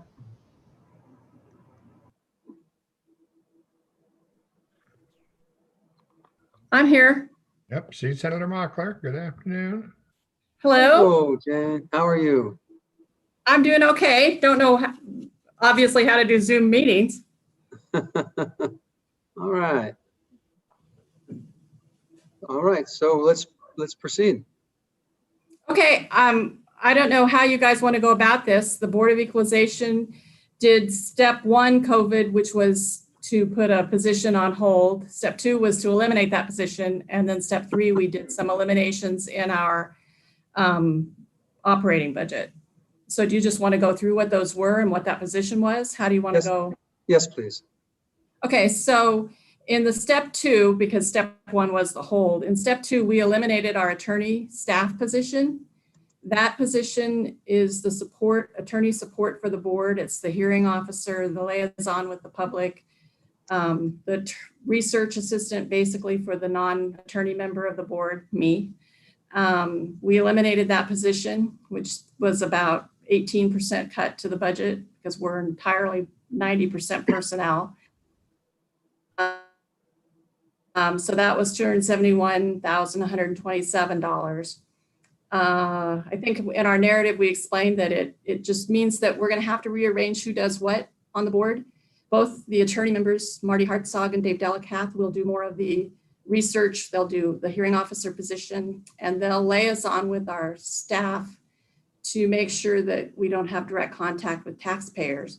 So there's kind of a delay now with the taxpayer. When they call, they used to be able to talk to the attorney. Now they have to talk to Jenny, who then talks to Dave or Marty, and she calls back the taxpayer. So we've just kind of added a step for the taxpayers, but that's what that position loss was doing. And then the step 3 cuts, we went through our operating budgets, which are utilities, dues, licenses, in-state travel, out-of-state travel, and cut 42,000, and the governor didn't like that. So he only cut us half, because that was really 45% cut to our operating budget, which was pretty draconian. And so Jane, yeah. do you get any AG assistance if you need it? No, they are the other side. They represent the state of Wyoming and all of the cases that come before us, immediate jurisdiction. The appeals are done just with the board and the counties. We used to have Chinese walls all the time in the AG's office to be able to do that. I'm just curious why they don't do it. I mean, they could. I guess is what I'm saying. Well, I think right now we've found a pretty good balance with both Dave and Marty being the hearing officer. I mean, it's a lot like any other court. A court will look at its own scheduling conferences. It will do its pre-hearing conferences, things like that. And now Dave and Marty are doing them together. So I think we've eliminated the conflict, but we have now, just as I said, the harder part would be a taxpayer calling. Has to call Jenny. Jenny has to ask the question of Dave or Marty without them talking to the taxpayer, and then get back to the extent that we can answer their questions. Okay. Questions for Jane? Seeing none, I think you're done. Boom. Well, that was nice. Mr. Chairman, may I say one thing? Sure. And that's just to your co-chairman, Mr. Bebout. As I recall, 1992, I got elected to the House and Representative Bebout sat next to me. And so I'm wishing him a lot of well and have a good time in the private sector again. Yeah, what party did he belong to when that happened?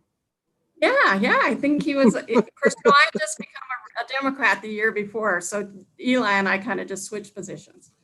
Good luck, Mr. Co-Chairman. All right, thank you very much. Thank you. Okay, so it's now 2:43. We will adjourn, come back in at 3 o'clock.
President, how are you? I'm good. How are you? Good. Good to see you. Nice to see you too. Thanks. Hey, Mr. Brown, you old scoundrel. There's Mr. Speaker. Yeah. How are you? It's good to have you. David, it's good to have you. Oh, David.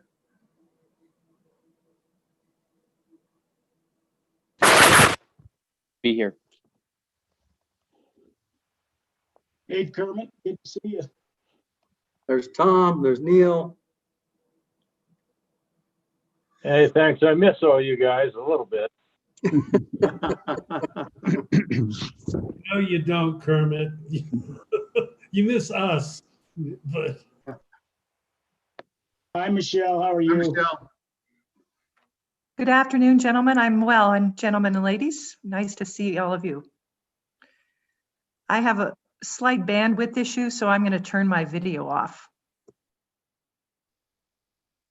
So Jeff Marsh, there's my old UW roommate. Him and Good McKinley. thought, Albert. That wasn't yesterday either, Jeff. I know. Somebody told me it was decades ago. I was kind of hurt by that remark.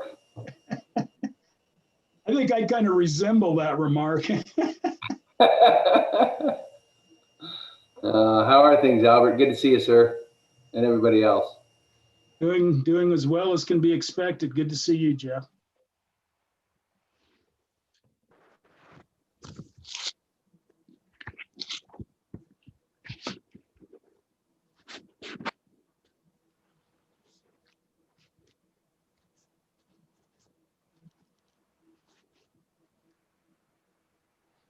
Let's see, who are we missing?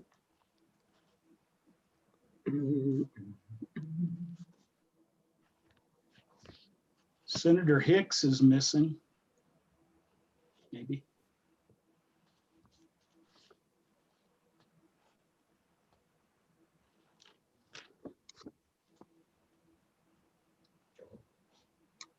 All right, let's proceed. Welcome, President Seidel. The floor is yours. Thank you, Mr. Chairman. I'm pleased to be here with my team. I'd like to, in a few minutes, go through the budget book page by page. But first, I'd like to just make a couple of opening remarks and introduce my team. I'd like to just first let everyone know how honored I am to be in this position in the stewardship role of what I think is one of the state's crown jewels and a constitutionally established institution that's so important to the state. And I intend to keep it that way. I'd like to say just a couple of words about our team. There are a number of people here in the room with me who I anticipate will speak. Neil Theobald, who's the Senior Vice President for Finance and Administration, David Jewell, Deputy Vice President for Finance, Bill Mai, who you all know, you know everyone here, who's Acting VP for Government Affairs, Alex Keene, Associate VP for Budget and Planning, Ann Alexander, our Interim Provost, as well as Tom Berman, the AD, Holly Krutka, the Director of the School of Energy Resources, David Jones, the Dean of Health Sciences, and of course, a number of our members of our Board of Trustees and others from our team will be available as needed. So I'd like to immediately tell you about a summary of where we see the situation, and then we'll go through the budget book page by page. I would say, as we all know, for the biennium budget, we've been asked to cut $42 million from state aid, and we have done so. We also have a $30 million, nearly $30 million cut to maintenance, major maintenance, and we're also facing, over the same biennium period, an estimated roughly $20 million loss in revenue due to COVID-19 impacts, reduced tuition, reduced enrollment, those kinds of things. And we'll be able to go into these things in detail. So the impact of this budget problem and crisis, I would say, that we have is very serious, but our response was immediate. We immediately began with our lowering of our state draw of funds effective July the 1st. By the way, we did receive CARES Act funding of almost $73 million, which was a lifeline for the incredible effort that the campus has undertaken in order to keep the campus open and safe. But in terms of the actions we've taken to deal with the budget deficit, we've eliminated immediately 45 faculty positions. That's 45 across every college, including, for example, 8 faculty in engineering. I won't go through the whole list, but in areas that we know are very important to the future of the state. And these are positions that aren't coming back. And it may take years before we can refill them. And yet we have priorities that we want to make in terms of new things we absolutely need to do in order to preserve the land grant mission in the 21st century. We've also reduced 35 staff positions, eliminated 30 graduate teaching assistants. The overall impact of this is that we have over 200 courses that are not being taught. And really importantly, I think this isn't always understood, millions of dollars in potential research and development funds from, say, the National Science Foundation, Department of Energy, National Institutes of Health, and so on, that we will not be able to get because those faculty are essential in bringing in that revenue. Now, at the same time, those immediate cuts we were able to make to faculty positions by not carrying out searches and by staff positions so on are not strategic. They're just what happened to be available at this time. And so I immediately launched a process, in fact, beginning before I came in June, to rebalance the overall set of faculty and the priority areas. And so that was something we discussed at some length with the Joint Appropriations Committee last time. But the basic points there are that we need to preserve the land grant mission of the university. I'm very, very schooled and very strong on that. That's why I'm here. I love the land grant mission of a university. And the university is going to look very different when we're finished with this rebalancing that is going to take the next few months. So we'll get into that as we go through the budget book. So I just want to say that this comes on top of a large period of decline in terms of state funding for the university, including about 4 years ago, 3 years ago, I guess now, under my predecessors, about $40 million in cuts, and then a decade of decline of state funding. This is a common problem across the entire country. It's not unique to Wyoming, but it does have impacts. So just summarize these impacts, and then we'll go to the budget book. So the key impacts are, of course, that our academic programs are weakened. And it's not just that they're weakened, there are critical points that you don't want to go past. For example, you need to have a certain number of faculty per student in colleges that are accredited by the accrediting agencies. For example, engineering, health, law, business. These are areas where we're on the bare edge of being able to satisfy accreditation criteria. And so this is very, very concerning to us. This, of course, could potentially lead to additional faculty that would be lost, which can take decades to repair.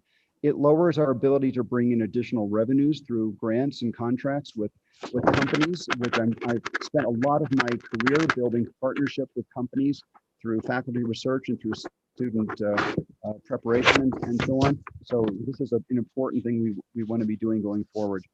It also impacts students very directly. Fewer courses are available, fewer offerings, may take them longer to graduate.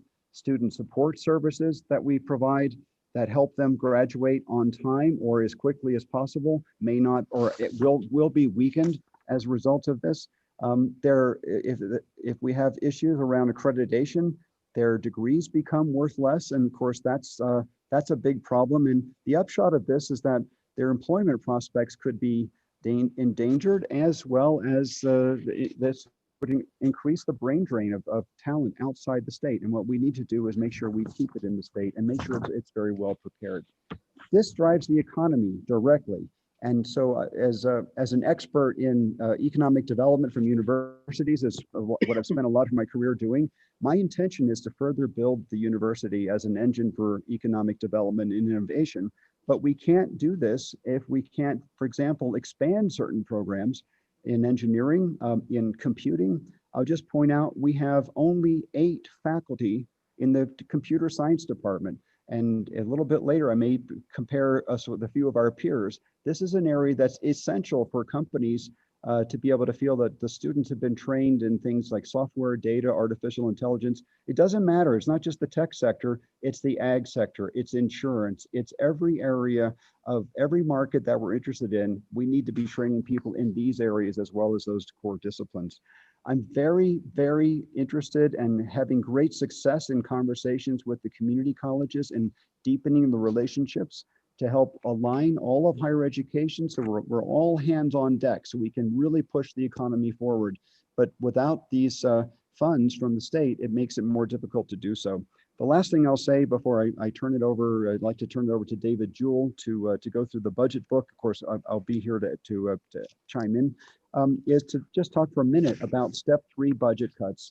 Everything I've said up to now is regarding step 2 budget cuts. Those are already very damaging to the university, but step 3 budget cuts would be absolutely devastating. We've cut the administration services to the bone. So the next place to go, we've already gone, is to the academic programs. And so just to give you a sense of the magnitude of this, if we were to cut the entire colleges of education and law, we would not have enough savings in order to meet step 3 budget cuts. And that's just step 3 budget cuts alone would have that order of magnitude. Now, I'm not saying we would cut those. In fact, that's not what we would do, but we have to be very strategic. I'm just trying to paint a picture of the magnitude of this.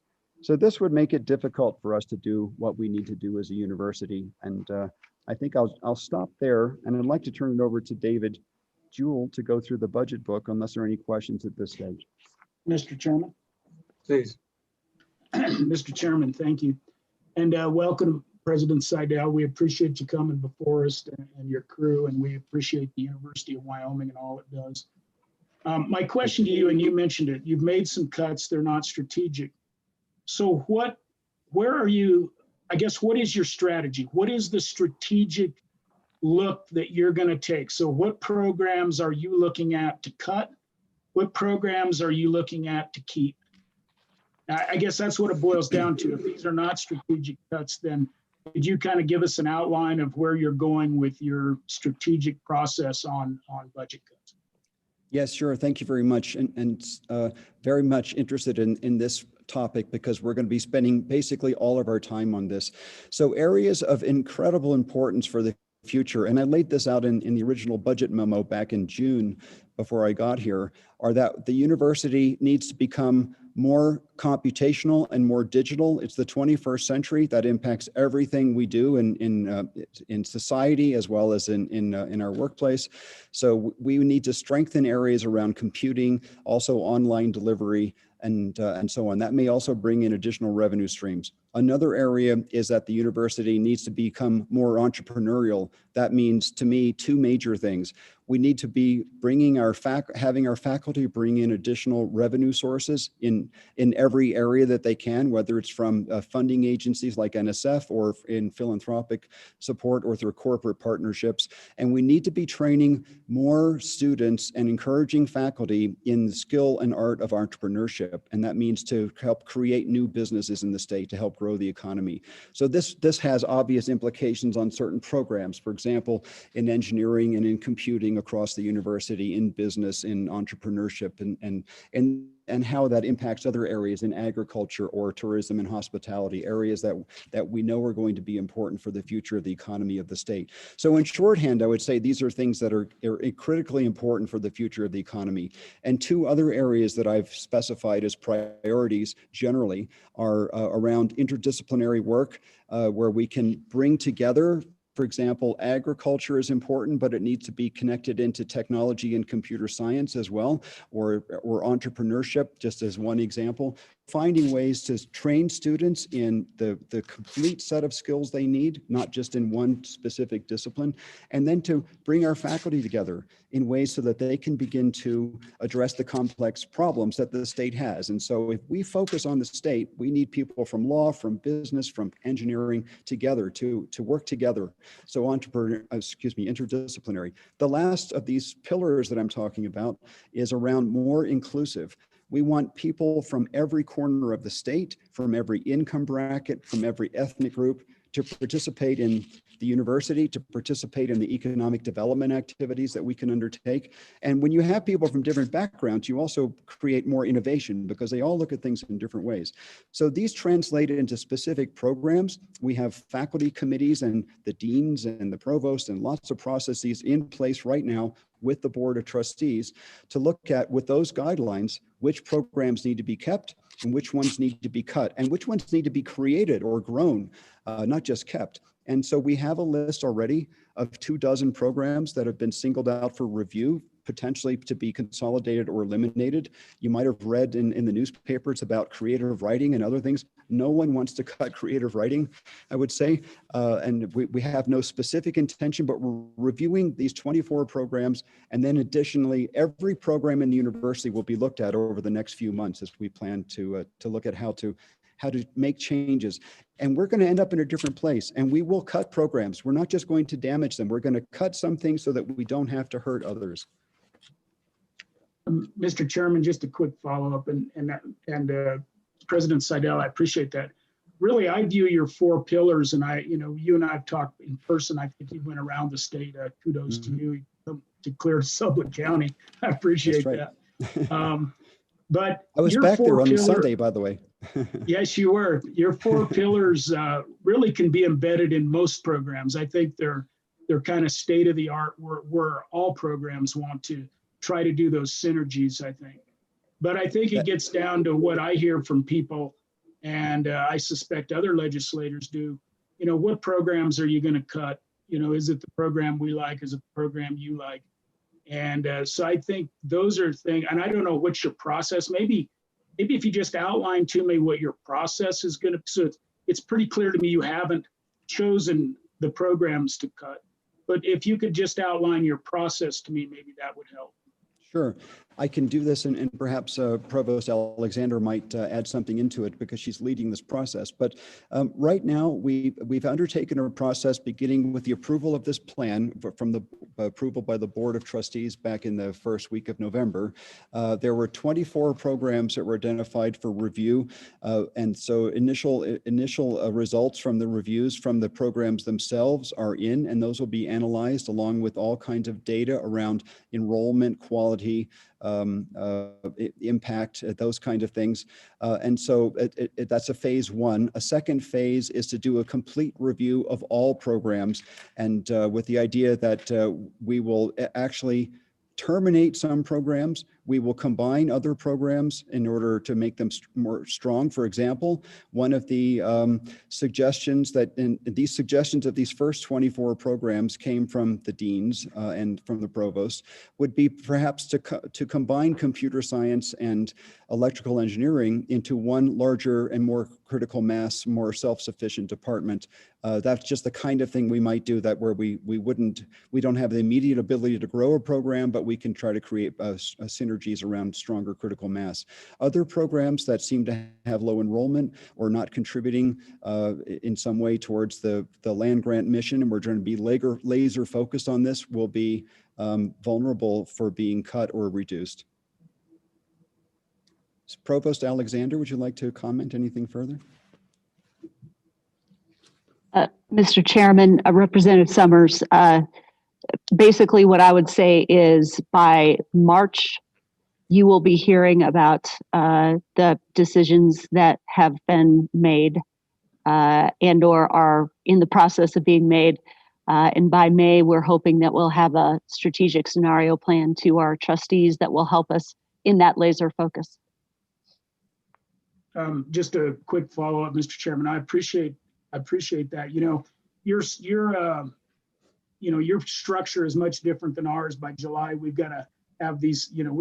by the end of our session, whenever that is, and by a budget in July, we have to have our cuts finally decided on as well.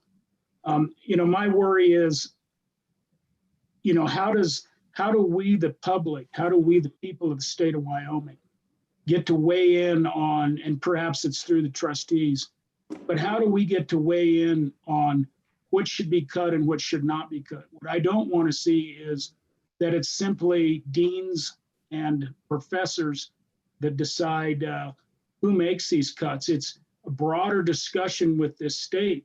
Your institution is incredibly important to many sectors, many industries, and frankly, to the basic education of our youth. So I wish you the best of luck and look forward to that process as you keep going.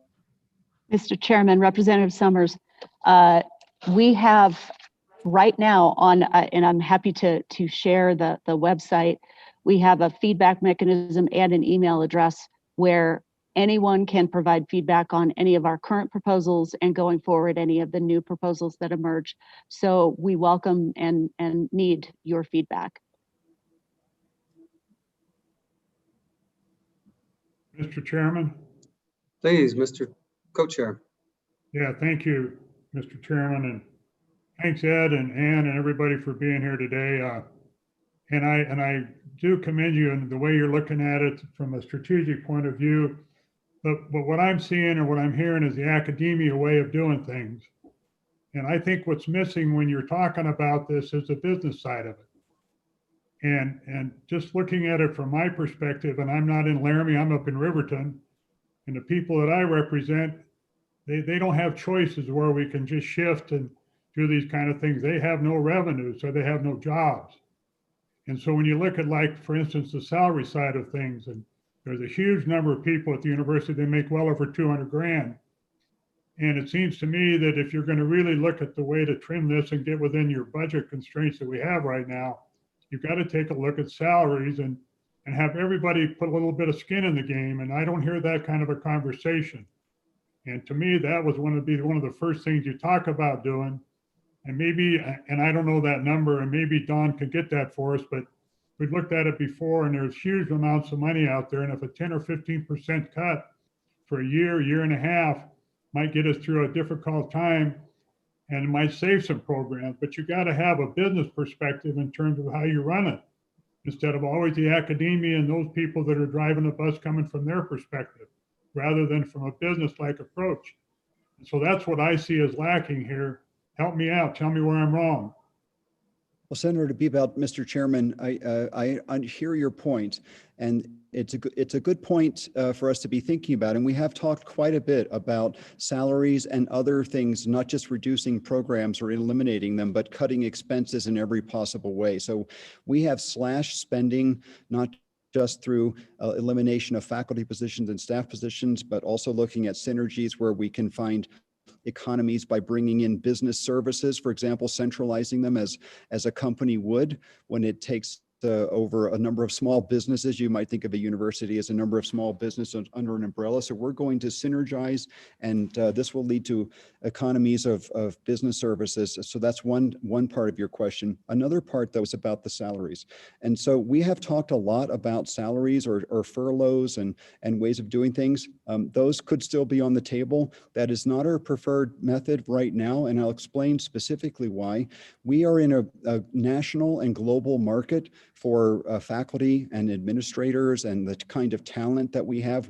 Wyoming doesn't grow enough of its talent to run a university. We have faculty from all over the country, from Stanford, from Harvard, from MIT, from Illinois, from all over, and they're in a global marketplace. So our salaries are actually, and we've looked at this carefully, are below market in terms of what the market is. So this is another part of the business looking at the business view of this. What does the market require salaries to be? And so we're actually below market in our salary structures. If we were to go lower, we would lose more faculty and we would have trouble attracting them. So we attract fantastic talent from across the country, and it requires us to be at least marginally competitive on a national scale. And so that's where I see where there's a disconnect, or it feels like there is, but we're actually living in a global and national market. Well, Mr. Chairman, I understand that, but I look at other land grant colleges, they're doing similar things. Now, they may have a better place to attract people where they might be in terms of, I still think Laramie is a great place to live. And to me, I think you're bringing a huge different perspective about people who would want to be at the university and live in Laramie. But I see them doing it. I see them not being as concerned. I see them talking about, excuse me, the business side of it. So at least you're looking at it, and I would hope you would continue to do that. At the end of the day, unless you really talk about budgets and money, all the things you're going to do, you're going to be a year from now and you made some cuts, but if, you're not going to have solved the problem. Thank you. Okay, further questions? Please proceed. All right, if it's all right, I would like to turn it over to David Jewell to start, to walk us through, and our whole team is ready to add in commentary as we go through. Mr. Chairman, Mr. Co-Chairman, we'll start walking through this budget book for Agency 067 page by page. I want to take a few minutes on page 3 of our supplemental budget book and kind of set a framework for what you see in that initial table there for the divisions that are coming through, specifically in column 2 and regarding the state aid figure. For presentation purposes, this budget is presented in a way that that figure of $433, almost $0.1 million includes a lot of things that have not historically been represented in that figure. And so I want to kind of break that out in just a few minutes here.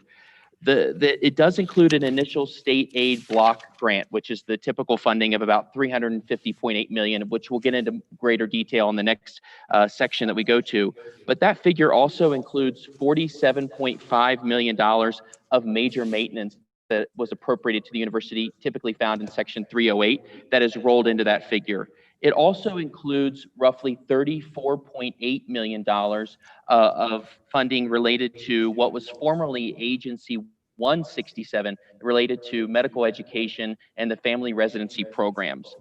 These individual units are all broken out independently in the budget bill, but here, as they're presented in this document, they're rolled into that one figure. And so we'll get into that greater detail later, but just to kind of set the stage for that. You see in the column 3, the overall amount that we'll go through for our step 2 reductions for Agency 067 is the $42.3 million for the biennium that President Seidel referenced.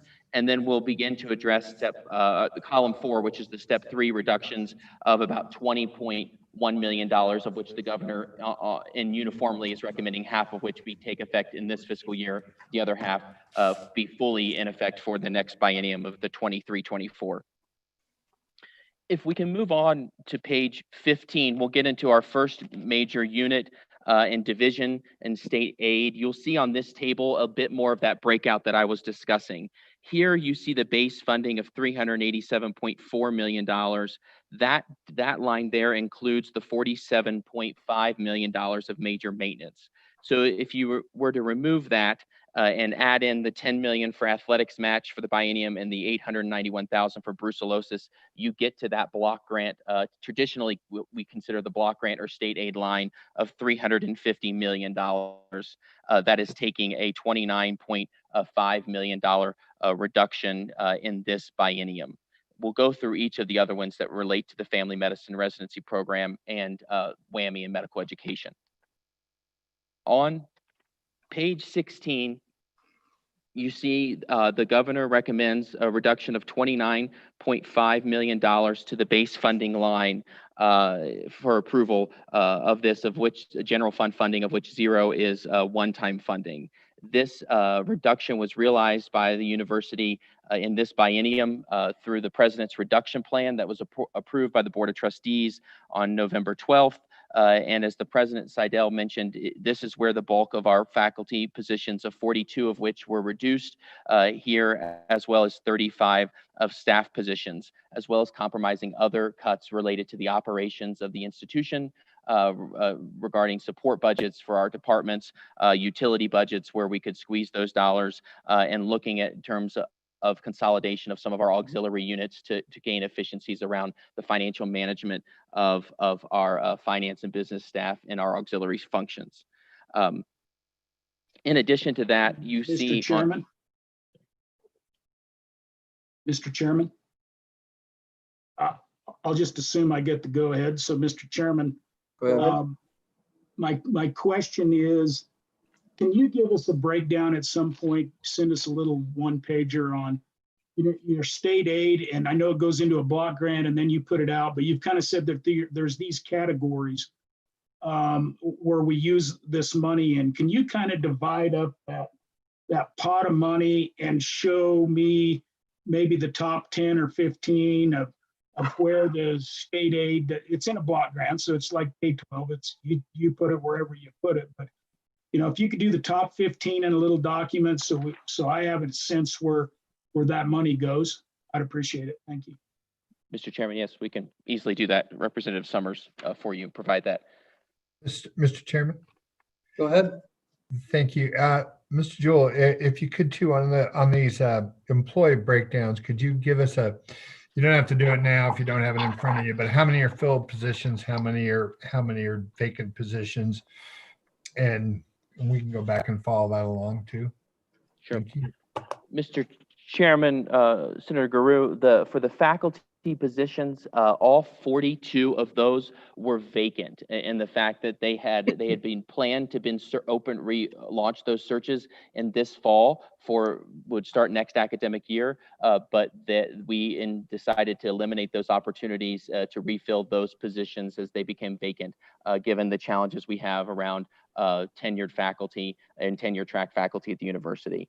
The staff positions of the 35 that were reduced, the vast majority of those as well were being planned to being searched, but we eliminated those positions and did not search those. There are a handful of those that are currently filled, but will be eliminated either later this fiscal year or by June 1 or July 1 of 2021 for this fiscal year 22. Mr. Chairman. Go ahead. David, question, and you may have provided it, but could we get a list of all those vacancy positions that you've terminated by college? So we know how many of those faculty positions by college have been eliminated and those that they're scheduled to be eliminated by college. Yes, we have that. I'm sorry, Mr. Chairman, I'm sorry. Go ahead. We have that. We can provide that to you. It was in a document that we submitted for the budget reduction plan of the president on page 12, if you have it in front of you. If not, there's a table that outlines those, tables 3 and tables 4, page 12 of that document, but we can also simplify it. That's a very big document. We can send a smaller appendix to. All right, thank you. Mr. Chairman, thank you. On that note, David, good to see you.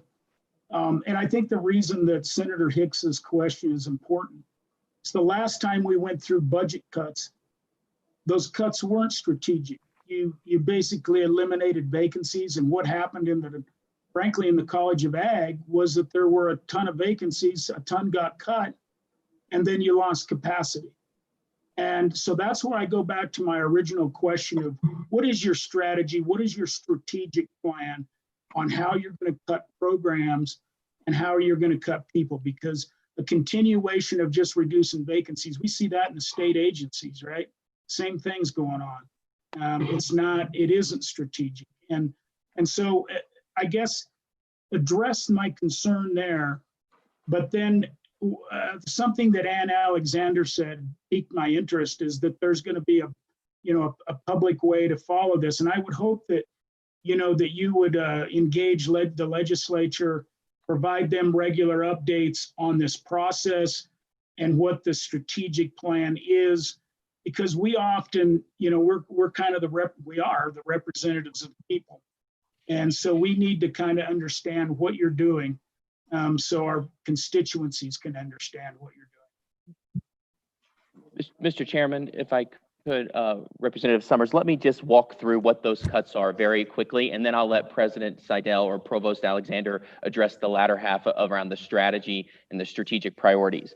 But just briefly here, of the 42 faculty positions that are being cut from our block grant, 4 of them are in the College of Ag and Natural Resources, 16 in the College of Arts and Sciences, 5 in the College of Business, 3 in the College of Education, 8 in the College of Engineering and Applied Sciences, 5 in the College of Health Sciences, and the College of Law. There are 3 that will be a part of clinical faculty instructors that will be a part of the family medical residency programs that we'll address later. But that's where those cuts currently fall. And I think if you talk to a number of our deans, those cuts of those particular positions are not sustainable. And I think that's part of the accountability of having to make the programmatic eliminations to backfill or refill some of these positions that are so critically needed in some of our colleges like business and ag and engineering. And Mr. Chairman, if I could just add to that, I couldn't agree more with the point that Representative Summers is making about the randomness of the initial positions that could become available is not strategic. And so, in fact, as people here know, there was a initial plan submitted to me that was all around attrition and vacancies. And I said, this is not a plan I can take to the board. So we are insisting that we go through a strategic process. We're going to do this as quickly as possible. We're already underway with this. And my commitment to the board is very firm that we will end up looking very different when we're finished with this, but it will be a plan for the future that will be strategic to help grow the economy of the state. And agriculture, to your point, I reviewed the problems that the last round of budget cuts created for the College of Agriculture. It's really been a devastating hit overall. And so we don't want that to happen going forward.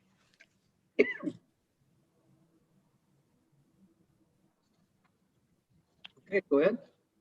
Mr. Chairman, Mr. Co-Chairman, continuing on page 17, you will see the step 3 reduction, of which on page 18, the governor recommends approval of this reduction with half of it, of approximately $9.1 million, taking effect for fiscal year 22, and then biennializing the reduction in the 23-24 budget to the full 18.3, almost $18.2 million figure. The university will address this through its FY22 budget build, which is requiring now, as the university has Regulation 7-1, which requires the president to submit a proposed budget to the Board of Trustees by April 15th for the forthcoming fiscal year. And so that reduction will have to be built into that budget for fiscal year 22.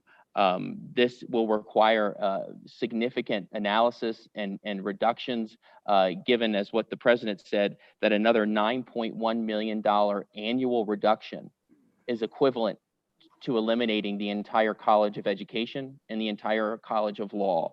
That these reductions aren't just programmatic, we're now at entire college levels, or eliminating the vast majority of the College of Business. And so that work will begin in our FY22 budget build, and will have to build upon the foundation that Provost Alexander outlined in her remarks around the program evaluation that will be completed by March.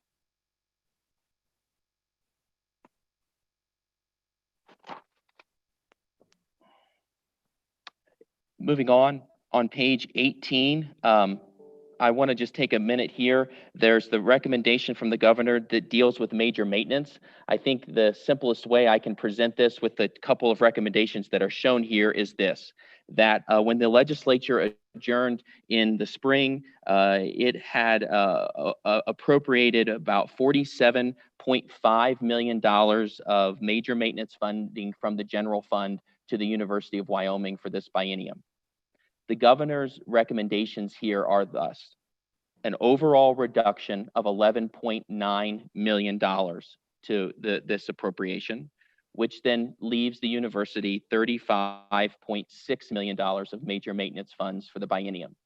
The governor is then further recommending that $35.6 million be swapped out from general fund to funding from the Strategic Investments and Projects account, or SIPA account, as well. So that's what those two recommendations you see on page 18 of this budget book do.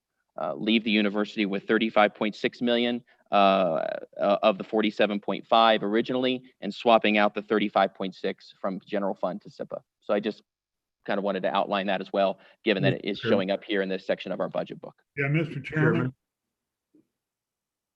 Go ahead. I keep getting disconnected here for some reason. So if I don't respond, go ahead, Lloyd.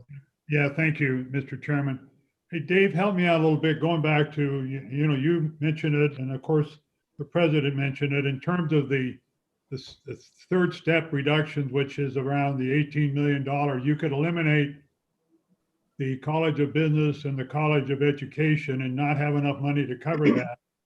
And so I'm looking at your budget, and those two major colleges, they're only funded to the tune of $18 million. It doesn't make, and then you actually said 9 million. So I'm having trouble tracking your math. Seems to me that the College of Business costs a lot more than $9 million.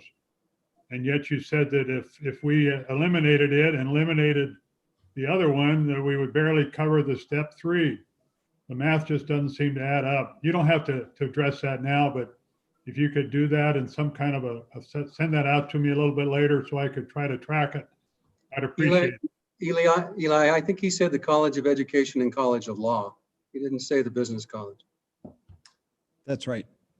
Well, whatever they are, and thank you for that, Mr. Co-Chair, but I'd sure be anxious to see, those are two major colleges, and sure seems to me that those numbers don't add up. Thanks. Mr. Chairman. Go ahead. Thanks.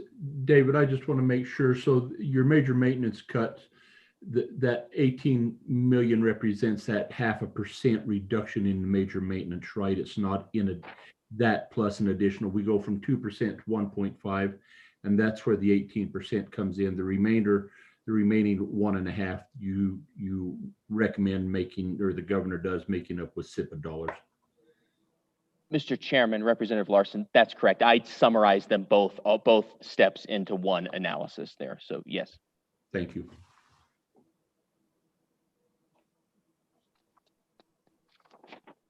Mr. Chairman, moving on then to the next section of the university's budget, which begins on page 20, which is the Family Medical Residency Program. And again, this program prior to the 21-22 biennium appeared in its own state agency 167. It is showing up here as part of our state aid line for the first time in this biennium. But again, it is broken out separately. You would find in the budget bill that the legislature passed. This unit received an initial appropriation for this biennium of approximately $17.45 million. The governor recommends approval. On this page, you'll see of the step 2 reduction of approximately $1.7 million to this for this biennium. The majority of this reduction is achieved by eliminating 3 clinical faculty positions in the residency programs, 2 of those in Casper and 1 of those faculty clinical positions in Cheyenne. These eliminations will leave the residencies with the minimum number of clinical faculty positions required to operate the residency program going forward. So those eliminations will get them to the bare minimum. David, could you provide us with what those positions are and what they were instructional on? And it may be bare minimum, but I'm presuming that this you did because they were vacant, similar to the other ones, or if not, were they eliminated? And what they were teaching, and what I really want to know is how this impact the residency program. And so, who runs that, I'd like to have them in a direct conversation with us to see if we comport to or agree with this. Mr. Chairman, this is Ed. I'd like to just say a couple words about that. And we do have David Jones here who may be able to speak to more details. But this does bring us precariously close to a line of being able to fulfill the needs that we have to train doctors in the state. And I'd say if we were to go further, we might need to really rethink the whole program. I think it particularly it puts the Cheyenne activity at risk, to be honest. We have to be looking hard about this, but it's the future of a state when it comes to not only doctors, but every other program like this is fulfilling some need that the state has that we're having to really look at. So I just wanted to point this out, but this is very important in terms of what it provides in terms of the state's healthcare. So I want to make sure that you're hearing me, but I'm trying to be cautious because, of course, if we say in things in too strident terms, of course, it will make people nervous who can have other opportunities elsewhere. So we're trying to walk the line here between telling you directly like it is, but just a little softer. But this is a serious issue that we're having. And perhaps, I don't know if Dean Jones is available just to add any additional commentary to this. Sure, Mr. Chairman.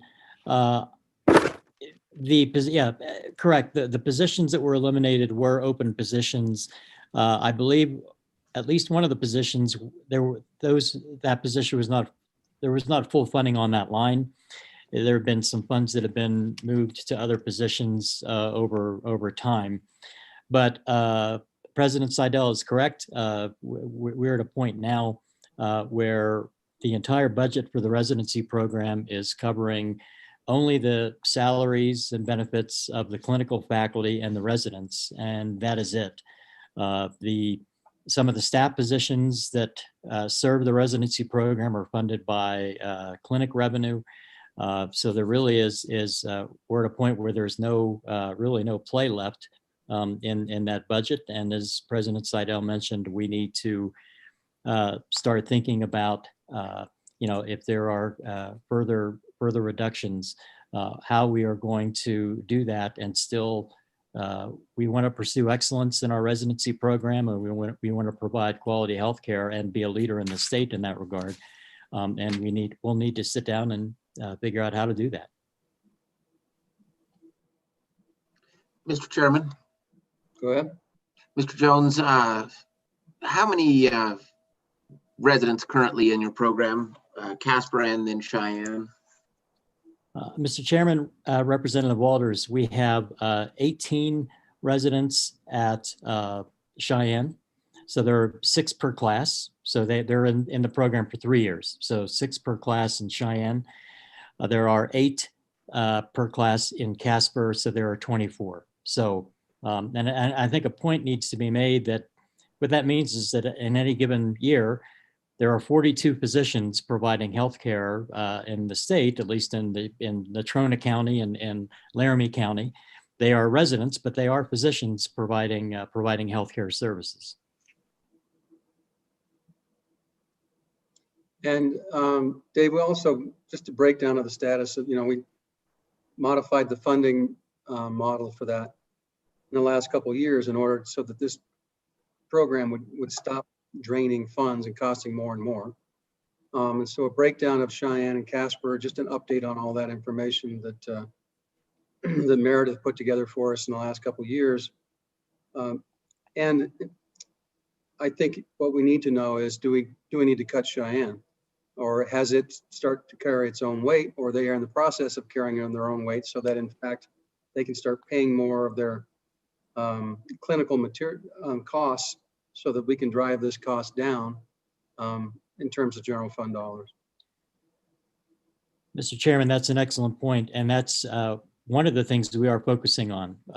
The Educational Health Center of Wyoming, which is the governing board for the clinics, is looking at that as we move forward. Eventually, the clinics will need to develop their own infrastructure for human resources and those types of things.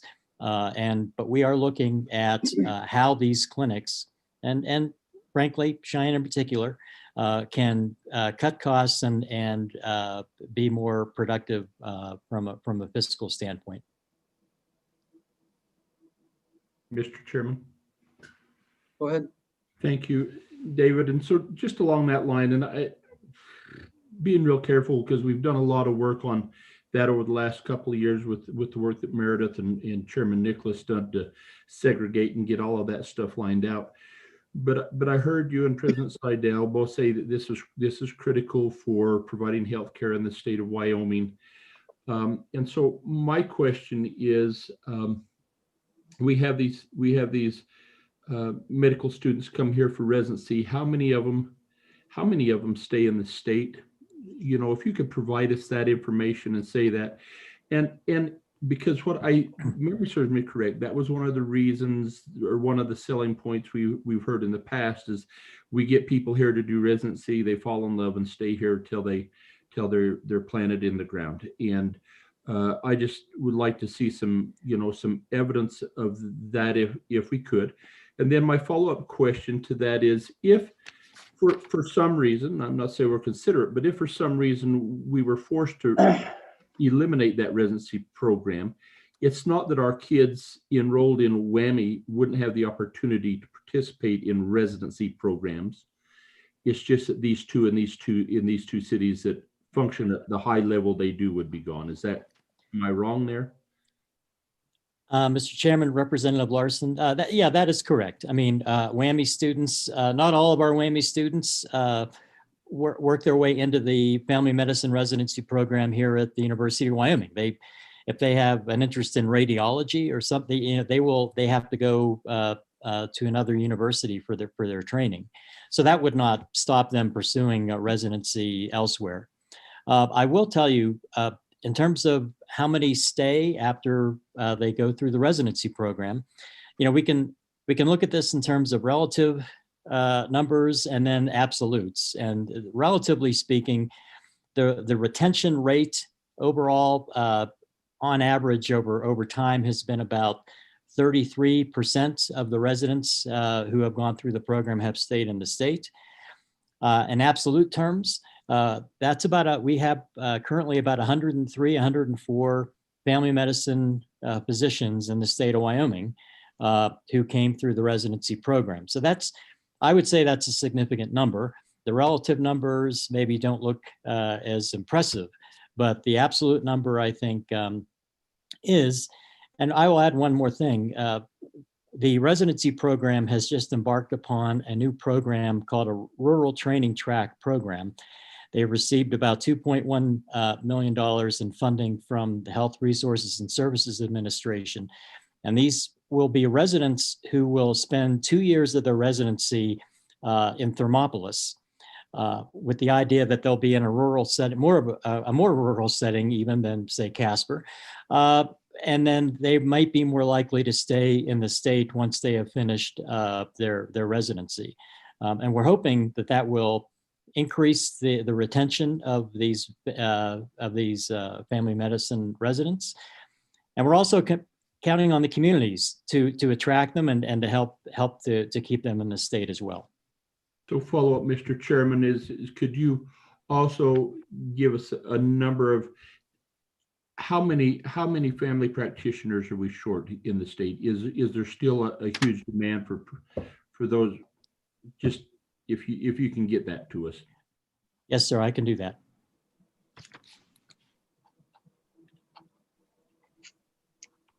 Okay, please proceed. Mr. Chairman, continuing on page 21, you'll see the governor recommends the step 3 reduction of another $908,000 for the family medical residency program. I won't go into this more detail than we've already discussed there, but given the ability to navigate that will become challenging as we look at how we can maintain 2 locations with this residency program with that reduction. Moving on to the next section, begins on page 24. This is the WWAMI medical education contract portion of this budget. Again, this used to be a part of Agency 167. It's now here in this state aid line, but this funding is started the biennium with about $17.3 million. Of that, about $12.6 million was related to the WWAMI medical contracts, about $4.5 million for WYDENT, and a little over $200,000 for the accelerated nursing program, or brand, if you will.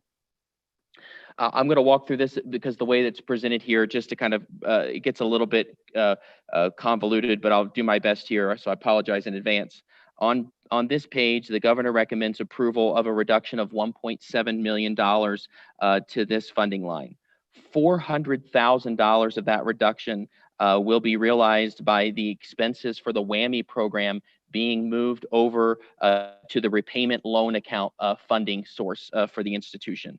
$200,000 of that $1.7 million reduction is of a faculty salary that will be moved to another funding source that's derived by increasing the tuition payments that we're asking WWAMI students to pay for the program. The remaining $1.1 million of this reduction will actually be realized in the YDent program that actually has its own unit that we'll get to next. But that YDent program, even though the reduction is showing up here, that 1.1 million is being realized by reducing the number of YDent spots. Those are spots to Creighton and the University of Nebraska to align with more along the lines of the demand in the most recent years. And so about $550,000 a year, 1.1 million over the biennium will just be realized through reducing the number of spots available to students and matching that up with more demand. David, Mr. Chairman. Go ahead. And remind me, David, that YDent program, if I recall that correctly, isn't solely for University of Wyoming students. It's for residents of the state of Wyoming who want to go on to dental practice. Do I have that right? Mr. Chairman, Representative Larson, yes, that's correct. It's not just limited to UW students. So they could be attending another school out of state, be a Wyoming resident attending another school out of state, get their bachelor's, apply for dental school, and then apply for the YDent program. Mr. Chairman, Representative Larson, that's correct. The same thing with the WWAMI program as well as the brand. It is another opportunity that, as we often talk about, the brain drain. If we lose our students on the undergraduate side, that these graduate programs are a way to return those Wyoming residents back to the state through these graduate medical education programs. And follow up, Mr. Chairman, and you mentioned the brand. I was trying to sort that out in my mind. Was that the ability for nurses to get their master's degree, to come back and get their master's degree, or was that the program where you have a bachelor's degree and can come back from your local community and get your nursing degree? Can you remind me? Yeah. Mr. Chairman, I think I know the accurate answer, but I'm 100% certain that Dean Jones does, so I may let him answer that. Mr. Chairman, yeah, it is the latter of those two. These are students who have received a bachelor's degree in another field, but have now are interested in nursing. Thank you.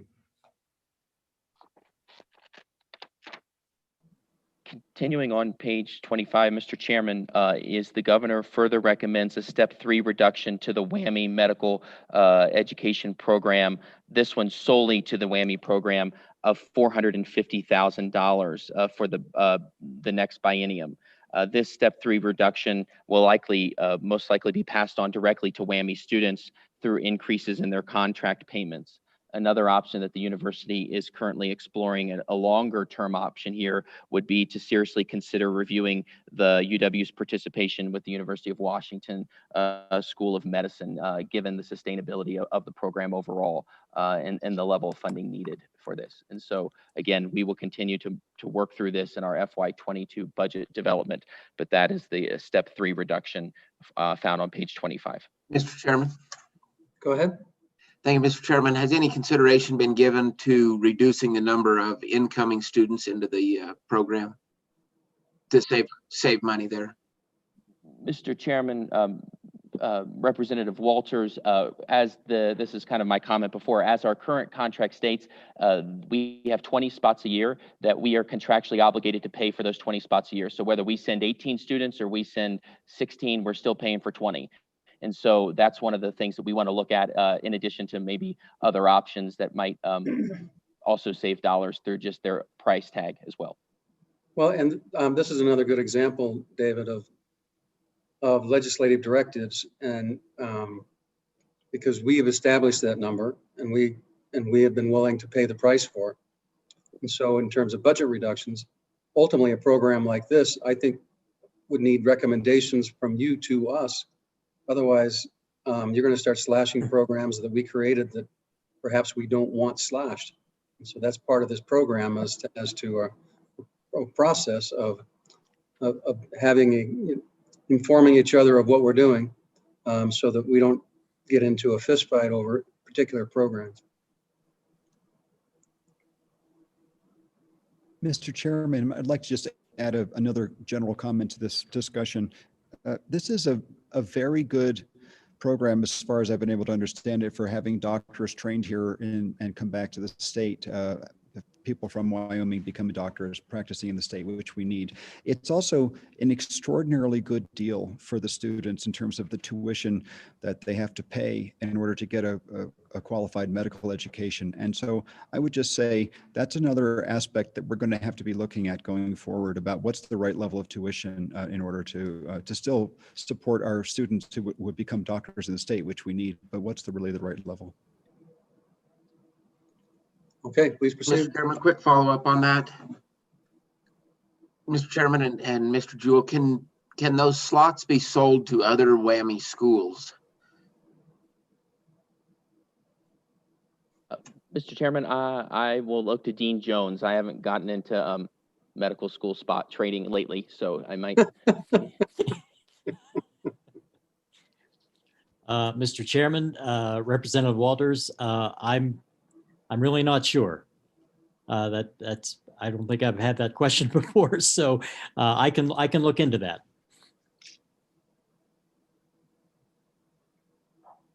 All right, Dave. Continuing on, Mr. Chairman, to page 27, this continues the specific unit name of the dental contracts, or YDent, if you will. Again, a reminder that we started the biennium with an appropriation of $4.5 million. In addition to the $1.1 million reduction that I just previously discussed in the other unit related to YDent, the step 2 reduction, on page 28, the governor recommends approval of this step 3 reduction of $450,000 as a biennialized figure that would be fully realized in the 23-24 biennium. So just to be clear, the step 2 and step 3 reductions here on a biennialized basis will be a $1.6 million reduction to an initial appropriation of $4.5 million. That, again, is further realized through reducing the number of YDent spots available and those opportunities for students, but as well as increasing the cost likely to students through higher contract payments for those students who choose to continue to participate in the program as we begin to move forward and implement these cuts on a biennium basis. Mr. Chairman. Representative Summers. Mr. Chairman, just in my opinion, this is one that I always thought should be considered for a strategic cut, because it was my understanding we didn't have a shortage of dentists really in the state. I don't know if that's true or not, but I think over the years while I've sat on this committee, we have talked about whether this is as important as the WWAMI. I would say it's probably not. And if there was an opportunity to look at this, is that something you guys are going to kind of evaluate? Obviously, we make the decisions, but it goes back to the good chairman's comments. We need some recommendations as well on whether this program is still as needed as it once was. Let's put it that way.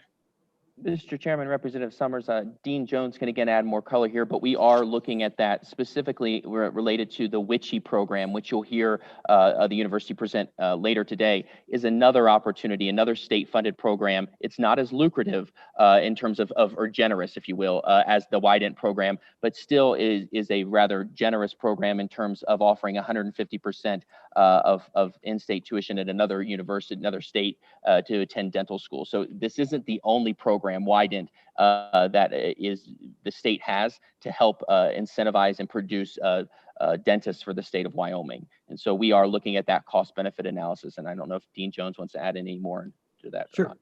Sure, Mr. Chairman and Representative Summers, you're exactly right. We have been looking at this with regard to either significantly reducing YDent slots and then directing students to WICHE, because they have a choice of about 16 dental schools to choose from in the WICHE program. So we're still providing access to dental school for those individuals.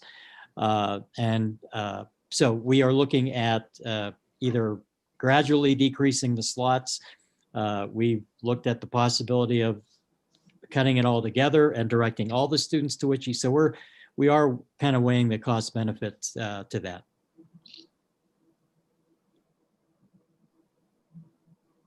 Okay, Dave.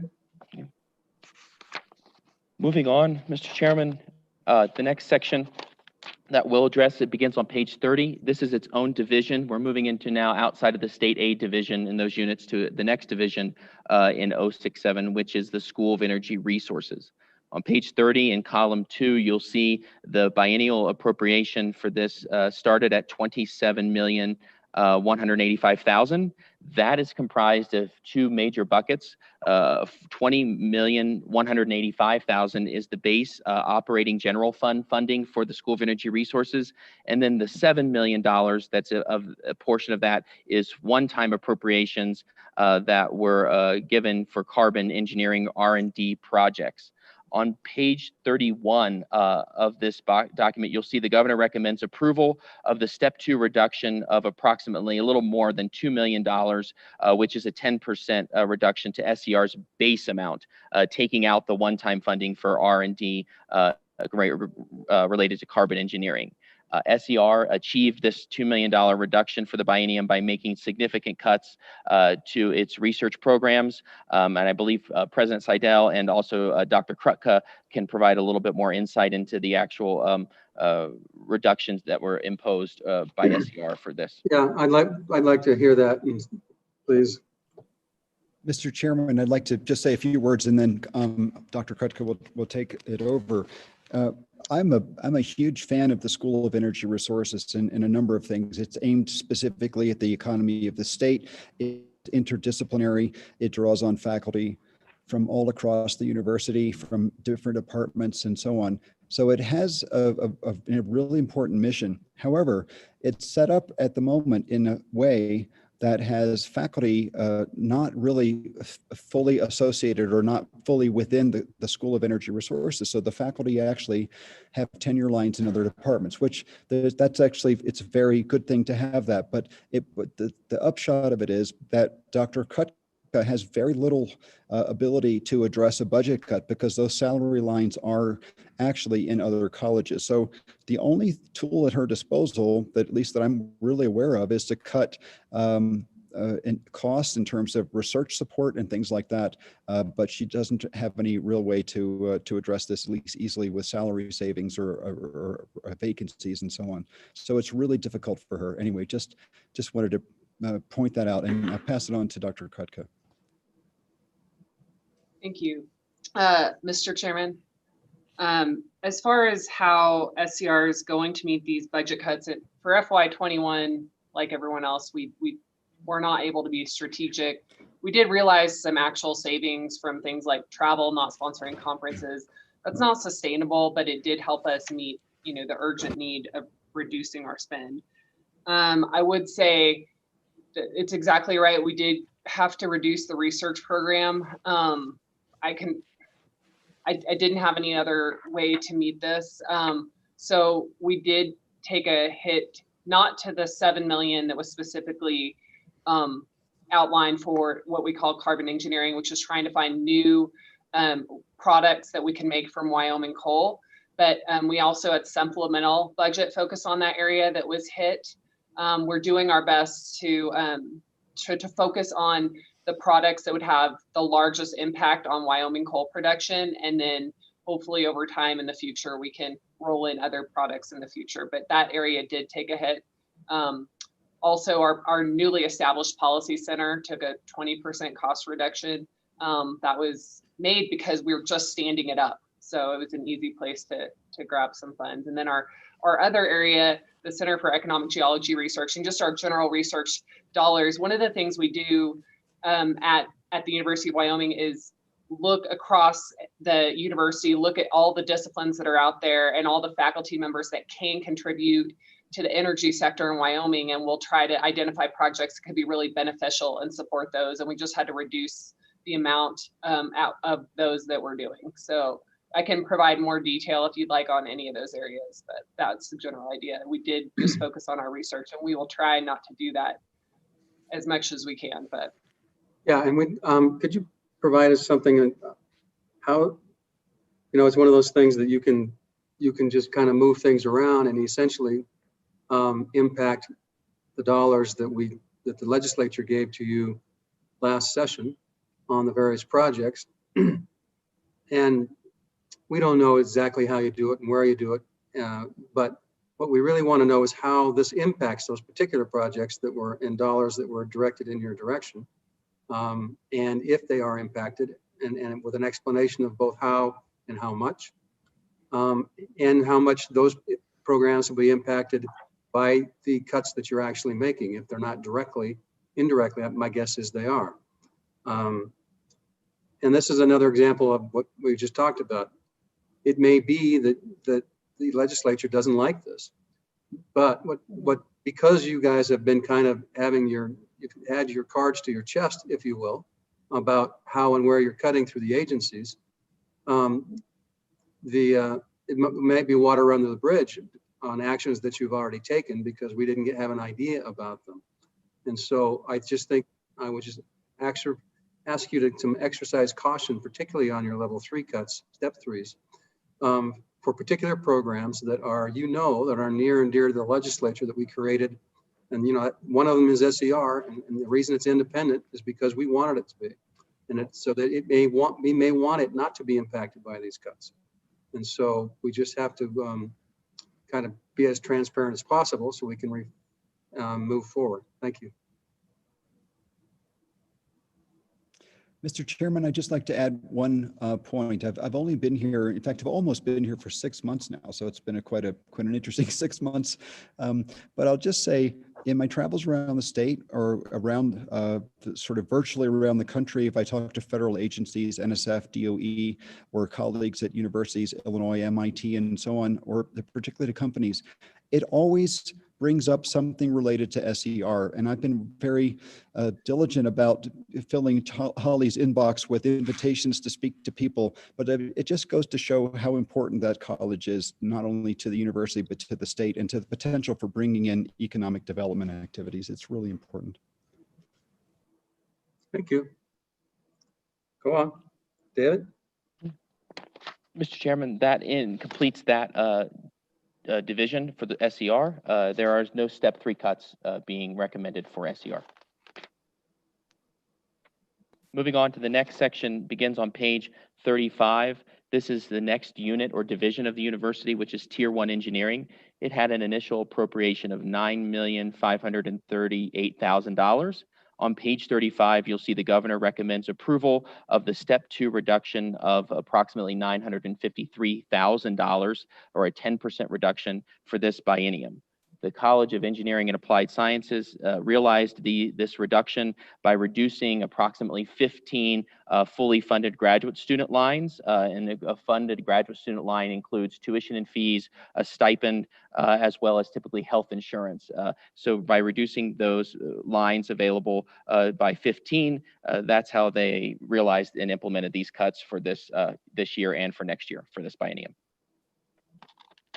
And Mr. Chairman, if it's all right, I'd like to just add a point about the strategic importance of this. So I've come from a place of excellence in engineering. I've spent a lot of my life around engineering. So I think Tier 1 engineering is extremely important to the future of the university. I'm working very hard to find, as we make cuts, to preserve some funds that will go into engineering to help make up for this as we go forward. We don't want more cuts to engineering or Tier 1 engineering. Also, in particular with those student slots being disappearing because of the budget cuts, that hits, again, not only engineering, but because of the overlap with SER, that sort of hits it twice in a sense, because it's so interdisciplinary. So it's very difficult, and we're going to work very hard to try to preserve and even grow engineering activities in the future. So how many grad positions are there? How many remain? And do we, can you share us what the impact is of getting rid of grad students in the program, both here and SER, in terms of ongoing research, in terms of recruitment for, having top tier students show up? What's the impact? Oh, well, I'll start with this, and I'd like to turn over to Provost Alexander, maybe to add some more detail. Graduate students are the lifeblood of the university when it comes to research, and because they're not only training, but they're the ones who come up with the new ideas because they don't know that things can't be done. So over and over again, you hear about advances in research that start at the graduate student level. Of course, the faculty are their mentors, but so in terms of innovation, they're absolutely critical. It's also important because they So then therefore they help us generate additional revenue in terms of research dollars from the agencies like NSF or DOE. And one of my big priorities going forward is to raise our ability to bring in additional revenue sources. Of course, with state budgets in decline, we're going to have to do this, but it's hard to lose grad students and then the faculty, because they're the ones who bring all of that in. It has a second effect though, which is that grad students teach a lot of courses. And if the grad students are not there to teach them, then the faculty have to make them up, or the courses simply aren't offered. And so this reduces even further the ability of faculty to raise research dollars, because their time is taken up teaching additional sections of classes and so on. But perhaps Provost Alexander has a point to make on that. Mr. Chairman. Mr. Chairman. Go ahead, Representative Stein. Mr. Chairman, President Sadell, if the legislature were to restore this $953,000 to the budget, would it get spent here in Tier 1 engineering, or would it just get sort of evaporate throughout the rest of the university? I would make sure that it's spent where it needs to be. So we want to strengthen this area and around engineering for sure. So can we get the provost to respond on a number of grad positions, what this does to your grad program? Mr. Chairman, absolutely. I will have to double check on the total number of students that are in the program, but I can tell you that this has been an accelerator for the College of Engineering and Applied Sciences when it comes to doctoral students and master's level students, and therefore also research when it comes to the faculty enterprise. They have recently been able to use Tier 1 funding to match graduate student funding in external grant applications, and so is therefore doubled your impact. They have an estimate here that starting in 2015, the 15-16 academic year, they were awarding about 15 PhD degrees a year, and now they are awarding on the order of 30. So it's had quite a significant impact. How many grad student grants are there now? Because it says they cut out 15. How many remain? Mr. Chairman, I'm going to track that down for you and get it to you. I apologize, I don't have it at my fingertips. And so it's roughly $1 million. So it's 15,000 per student, essentially, over a biennium. So half of that. Okay, thank you. Okay, Trustee McKinley.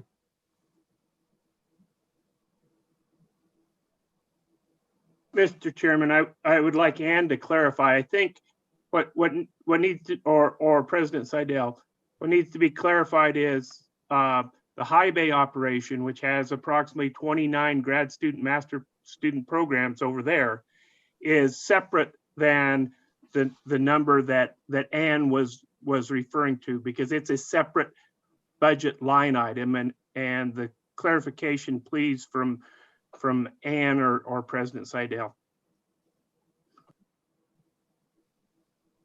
Mr. Chairman, Trustee McKinley, that is correct. I apologize. I'm very inelegant in my accuracy today. That is not counting the high bay enterprise. Thank you. Please proceed. Mr. Chairman. Go ahead. Mr. Chairman, thank you. And David, you know, I'm still, I know that you guys are not doing this, but I'm still stuck on page 32, which does show a step 3 reduction to SER, but it's not in the summary table. So I'm assuming that page is an artifact of time gone by. Mr. Chairman, Representative Summers, that is correct. And you also see there's no governor's recommendation there as well. And so that just doesn't exist in terms of there's no recommended reduction in step 3 to SER. Thank you.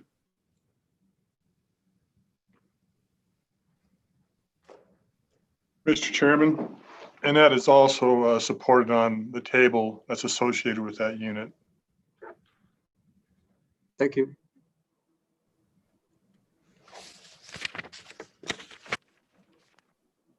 Mr. Chairman, if the next unit in division for the university begins on page 38, which is the in-car MOU. This program initially began with an appropriation of $2 million per biennium. You'll see we're starting the 21-22 biennium with an appropriation of $1.8 million, a result of previous biennium budget cuts. On page 38, the governor does recommend approval of a step 2 reduction of $180,000 for this biennium. It's important to note here that the University of Wyoming still honors the MOU commitment of $2 million per biennium. And the university does that by reducing its expenditures in its other funds from indirect cost recovery. Those are funds that are used to sponsor seed grant funding at the university or faculty startups. And so we reduce those planned expenditures and backfill this annual payment at $1 million per year so that we can make the full commitment. Continuing on just briefly on this is on page 39, the governor further recommends for approval a step 3 reduction of another $93,000. If and when the university has to implement this, it will take the initial same approach to backfilling this and honoring that commitment in that MOU as it exists today. The university has actually already made the fiscal year 21 MOU payment that we made to NCAR, I believe in September or October of this fall. But I do know that President Seidel is intimately knowledgeable about this program and has some plans for it moving forward that might begin to address some of the funding challenges as well. I'll let him speak further about that. Please. Thank you, David. Mr. Chairman, this is one that I am very familiar with. I've seen NCAR from many different points of view. I was once advising a committee to the National Science Foundation on what the future of NCAR's computing should do. And our recommendation in 2007 was that Cheyenne, Wyoming be chosen as a site to create a supercomputing facility with the idea that it would catalyze computing across the state with the university. It would be a home for economic development and so on. That actually hasn't really happened as much as it ought to. I was also inside the NSF, so I know it from there, and now I know it from the University of Wyoming point of view. This cut particularly stings because we are contractually obligated to still pay NCAR in spite of the fact that our own ability to pay is reduced. And so the only way we have to address that in order to fulfill our contract is, as David said, take money from indirect cost return from grants that we would normally be using to support additional research initiatives within the university. So it's reduced to us, but we still pay it fully going out. So this is a real problem for us. We have had a conversation with the NCAR leadership and actually with the NSF folks, even in the last couple of weeks. We actually are hopeful that we might be able to develop a collaboration with additional federal funding with NCAR and neighboring states to create a center building on NCAR around computing, artificial intelligence, and its applications in terms of market sectors that could have corporate support and also federal support. So this is very early on, but I'm just saying it's a good thing that we're paying our bills that we've owed, even though it's hurting us. It hurts us a lot that the money is not coming in for us to pay those bills, but we're trying to find ways to address this, to turn this into the asset that it really could be for the state of Wyoming. So stay tuned. I think you'll hear more about this as we go further.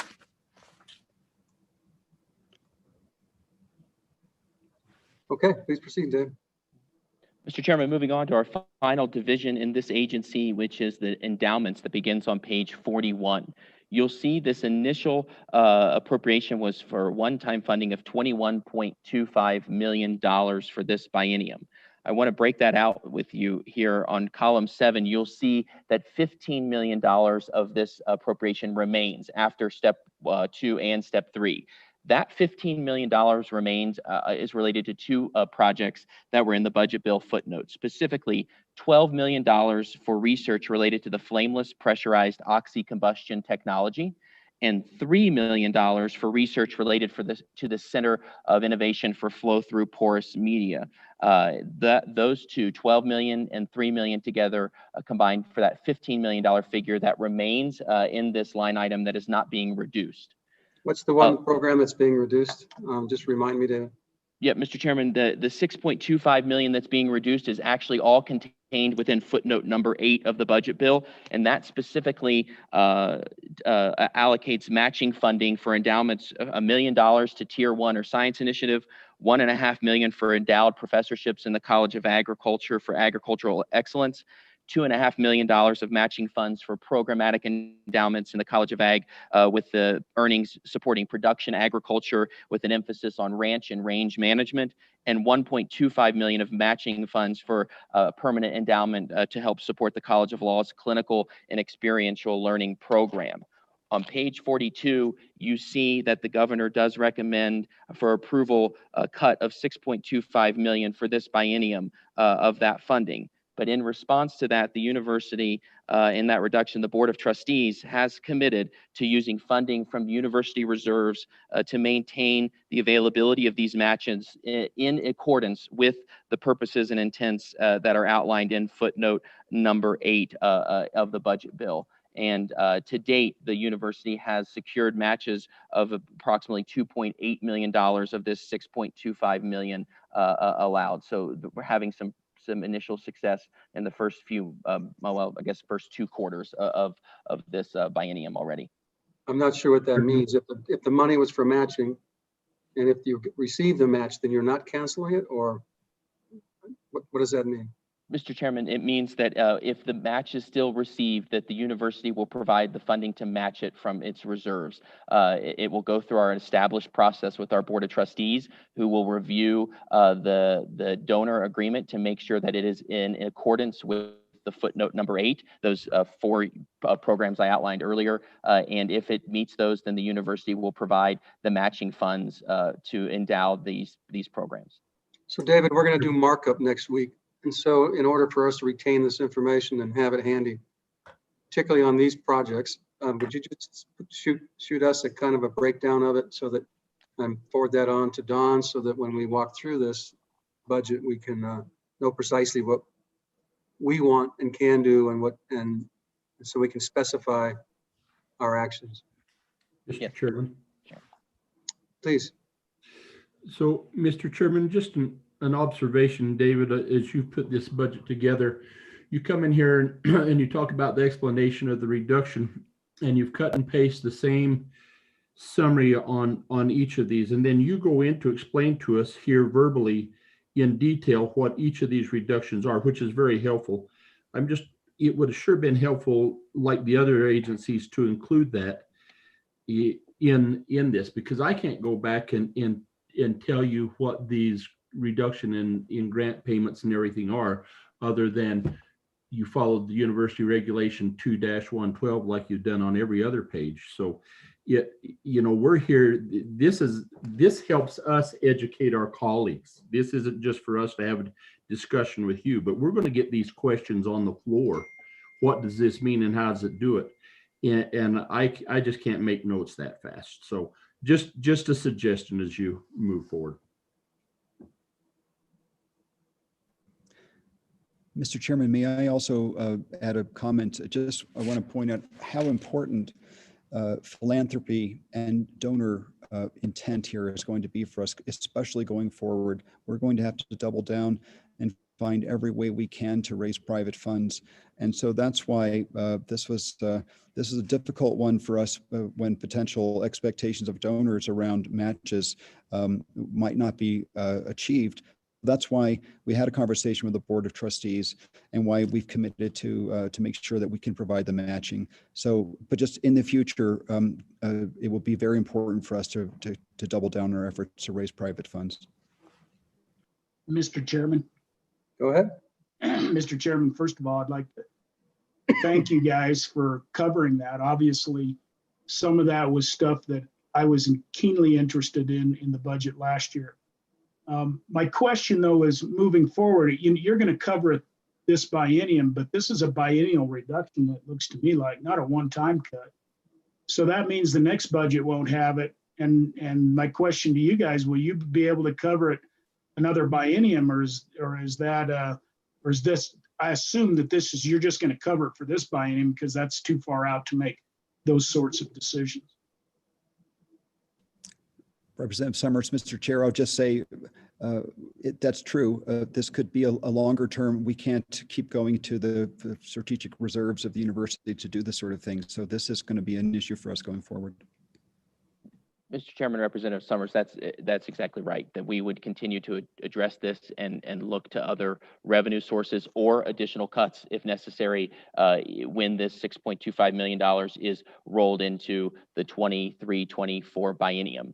By allowing us to do the cut this year, it preserved the ability of the university to navigate its other revenue declines, even with implementing the step 2 cuts of roughly, 42 or $21 million a year, right? The $42.3 million.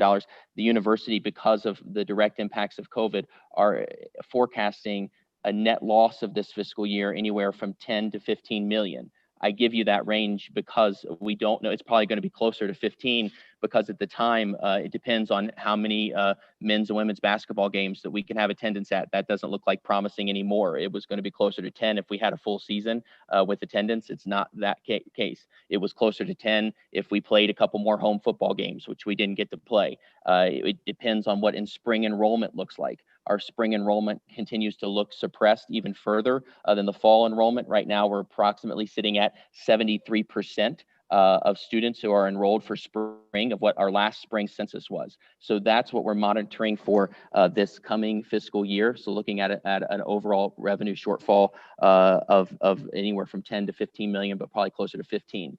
And then looking at these step 3 cuts, we're forecasting another further reduction of about $17.5 million for fiscal year 22 at this point in time. And that $17.5 million forecast anticipates a full return to our athletic seasons, which we won't likely happen. But enrollment will continue to be declining. Housing and dining revenues will continue to decline. And so the point of this is long-winded, I apologize, is to say, how can we manage our cash flow? How can we best kind of navigate these waters with our limited one-time use of university reserves, and that influenced that decision. So we are a bit definitely kicking the can down the road on that 6.25 million, but it's the lesser of the evils right now that we need to deal with. And so David, it sounds like you need to be like the legislature and start your semester on March 13th.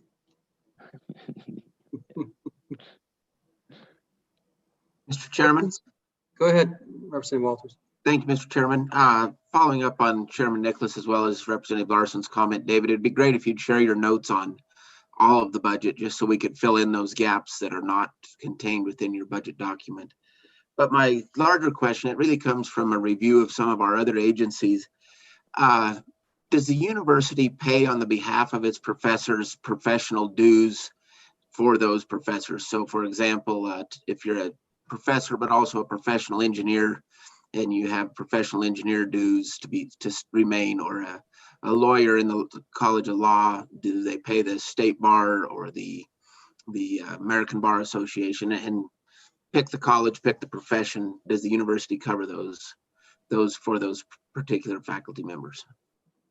Mr. Chairman, Representative Walters, the short answer to that is yes.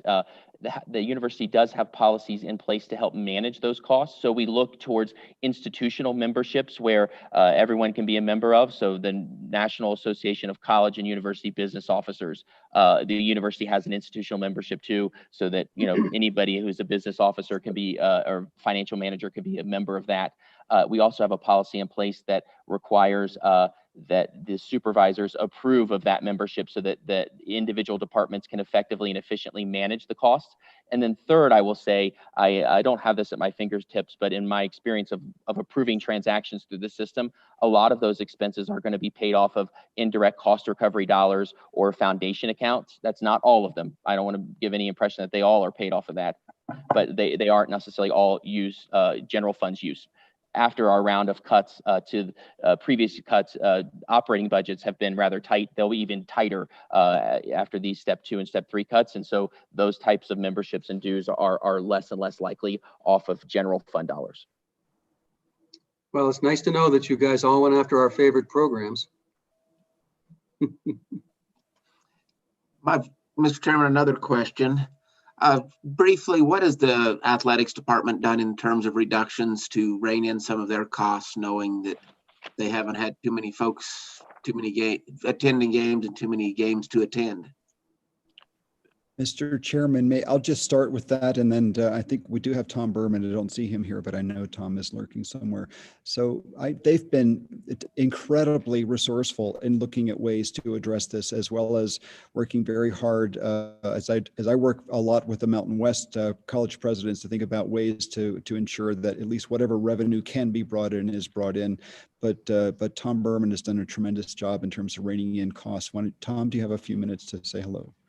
Yes, excuse me, Mr. Chairman, Representative Walters. As President Seidel has mentioned, we've worked very hard to reduce our expenses, and we've cut nearly $5 million in this fiscal year of operations and expenses, and we are continuing to look under every rock to find more expenses to cut. Early on, the discussion was about salaries. One thing I'm proud of, we have taken all employees who make over $100,000. They've taken a 5% permanent reduction to their salary. That was optional, but we are at about 95% agreement with our staff that they are going to do it. We have a few that we're still working on. We'll get them there. Anyone who makes below that took a 2.5% budget reduction permanently. We had almost $200,000 donated by 6 of our head coaches and highest paid people immediately at the beginning of the pandemic to just keep us afloat. So we've worked hard, and we're going to do everything we can. Obviously, only having 2 home football games, having just a couple men's basketball games, and now we've got the new governor's orders that are going to limit our attendance and concessions, and that has a trickle-down effect. All these games, when they don't get played, it's not just ticket revenue. In fact, ticket revenue is a small piece of the whole equation. The equation is television revenue, ticket revenue, corporate sponsorship, and concessions. And all of those concessions, or not concessions, but corporate partnerships and television revenue will have to be negotiated at the end of the year, and we will not be receiving the amount of money we budgeted for. Thank you.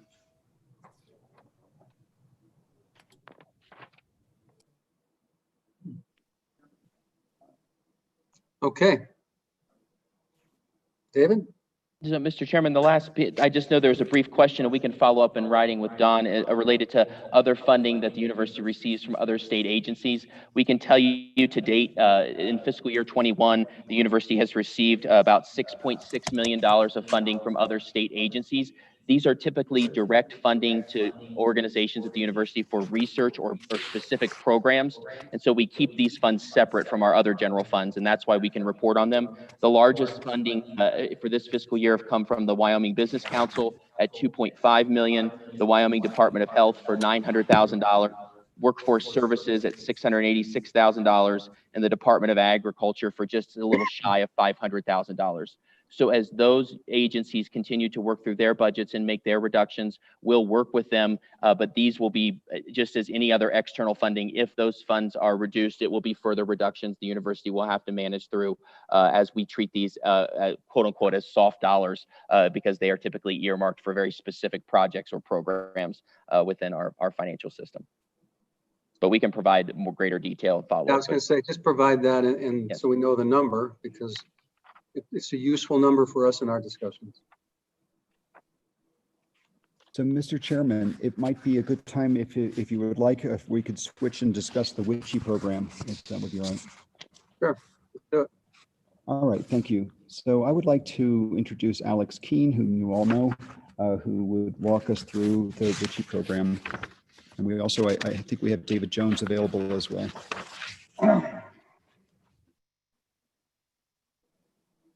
Go ahead, Alex.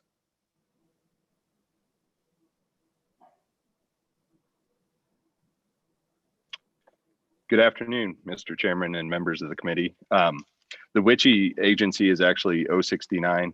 Make sure everybody has that out. So the Western Interstate Commission for Higher Education was established by statute in 1953.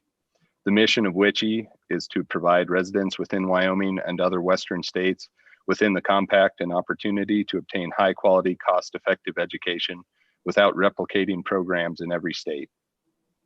WICHE is a separate operating entity funded by general fund appropriations and has no director or administrative staff.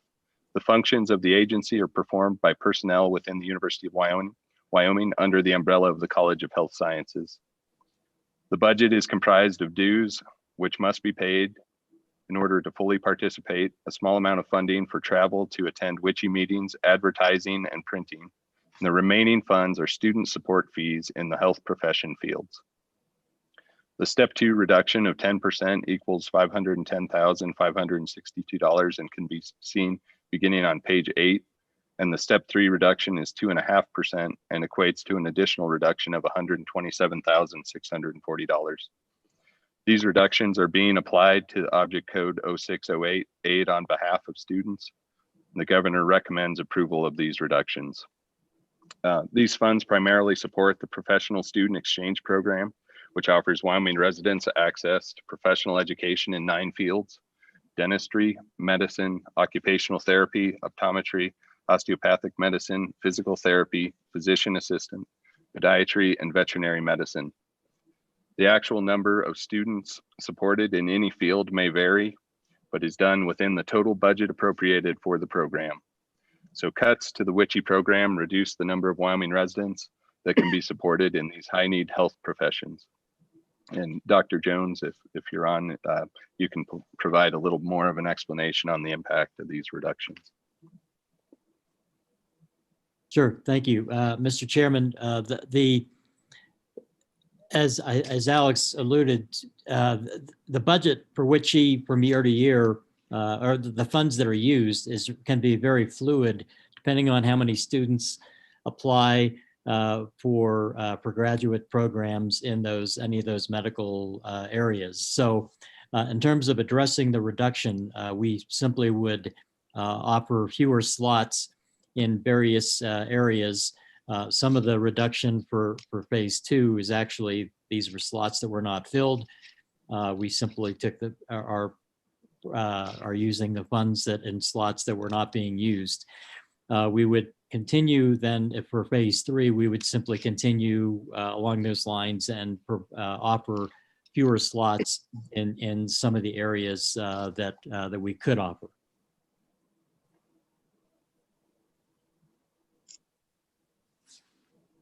Questions? I don't see any. All right, which he's done. David? Or President, I think does that conclude the budget? Well, we could also discuss the capital construction aspects if that would be something you'd like to hear about. So we're prepared to talk about that, and we have Bill Mai ready to talk about that, and the rest of us as well. Why not? We've got a few minutes. Let's knock it off our list. Is that all right with the committee? Chairman, which section of the supplemental would we be looking at? What's the number, department number? Mr. Chairman, I believe you'll want to go to your folder 227, State Construction Department, and the university appears toward the end of that document. Thank you, Don. Thank you, Mr. Chairman. We start on page 87.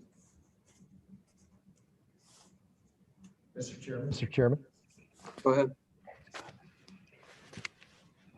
Mr. Chairman, I'm Bill Mai. I think a number of you know me. I'm VP now, I guess, acting VP of Government Relations at UW. Up until a couple of weeks ago, the UW operations was my primary focus. And so these capital construction projects were submitted on behalf of the trustees via my departments. Beginning on page 87 is the first of 3 projects that were submitted to the state construction department and then subsequently to the State Building Commission. That first project is the level 3 design and construction of the UW Law School renovation. And if you look at those numbers there in column 4, the request was for $12.5 million of general fund and $12.5 million of private matching funds from the university sources.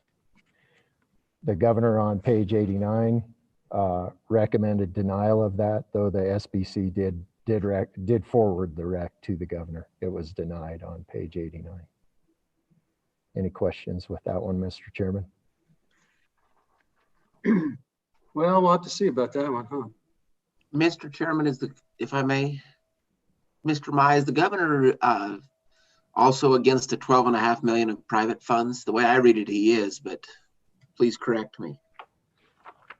Well, Mr. Chairman, I think I believe the governor just recommended not funding the project. I don't think there was a specific statement about the private fundraising.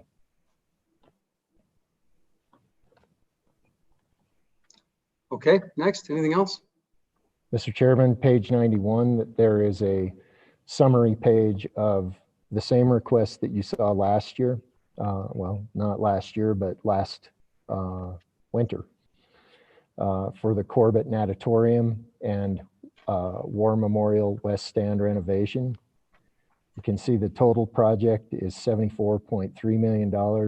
General fund portion of that was $37,803,020, with the remainder being private revenue.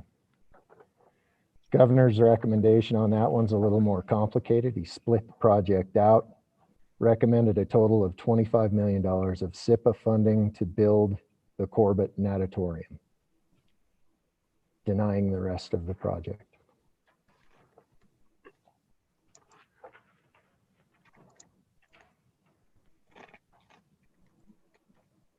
If you're ready to move on, we can go to page 95. Okay, please proceed.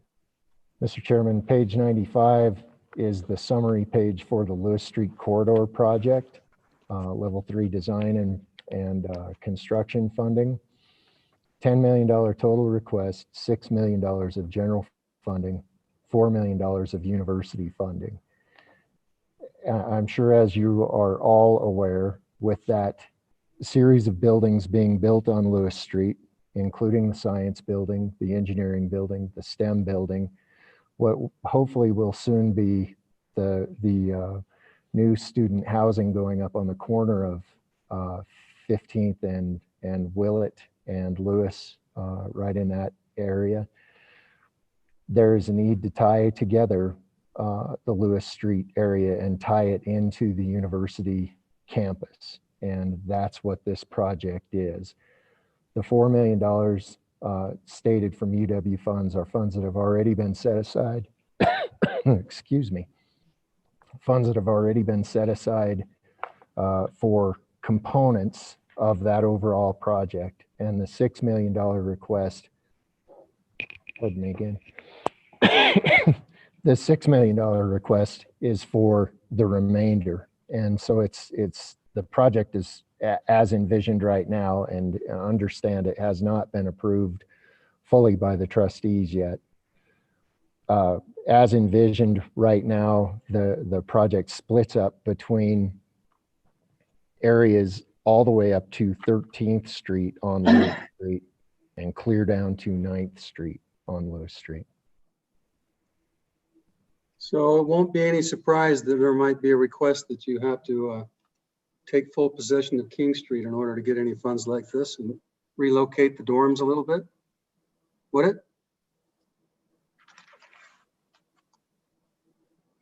it? Just saying. Mr. Co-Chair. Yeah, Mr. Co-Chair, a question, and I don't know who wants to answer this, but Bill, you just said that this had not, this Lewis Street Annex project had not been reviewed and approved by the trustees. So the question is I have, how do we get to the point that we have a budget presentation before us with items in here that the trustees haven't reviewed or approved yet? Can somebody answer that question for me? And I guess if you can, where do the trustees fit into this? Maybe one of the trustees wants to weigh in on it as far as reviewing the budget before it's submitted to the legislature. Go ahead. Bill, you're not, somehow your microphone isn't picking you up right now. Can you hear me, Mr. Chairman? No, they can't hear you, Bill. So for some reason, Bill's microphone isn't picking up. Perhaps Trustee McKinley, you might, I don't know if you're, I don't see you on the screen here, but. He's there. Go ahead, John. Mr. Chairman, and I may step on Bill's toes but I'll wait for his mic. I'll short hit for him until his microphone gets fixed. So what we have done on the Lewis Street corridor, so I'm going to explain this to everybody. The Lewis Street corridor is on the north side of the existing engineering and ag building. It runs east-west along the north side of the old campus of UW. The new buildings, the STEM building, the west side power plant, the engineering building, the new science building, all those are between Lewis and Bradley, north of Lewis Street. Recognizing that in the past, we would redo curb, gutter, and streets and everything on every project. The city makes us do it. We would redo those multiple times as these construction projects evolved. What we did on this project after the NZ STEM building was Bill's shop. Now Bill doesn't even have video. Bill's shop set aside and began the process of a master plan for Lewis Street corridor from 9th Street to 13th Street to make that emergency access, delivery access, and walking access for students. It's converting a residential street to part of the part of campus. We've gone through the Exterior Design Advisory Committee review. We've gone through all the steps on that review process. We have approved the basic concept, Senator Hicks. We have not approved the full construction project. The way our construction projects work is we do not approve a construction project until full funding is in place. So I think what Bill was getting at is the project and the design has been vetted and is in place, but the trustees have not pulled the trigger on the project because full funding for the project is not in place. Same with the Science Initiative building. We had that in play, but we did not approve it until full funding was in place. And so I think that's the nuance that Bill's getting to, Mr. Chairman, Senator Hicks, or Co-Chairman Hicks. Hope that helps. Mr. Chairman, Alex Keene, I'm sorry, yes, turned into Bill Nye, so go ahead, Bill. Mr. Chairman, I cannot believe that microphone cut out at that exact time. Can you mute, Ed? Thank you.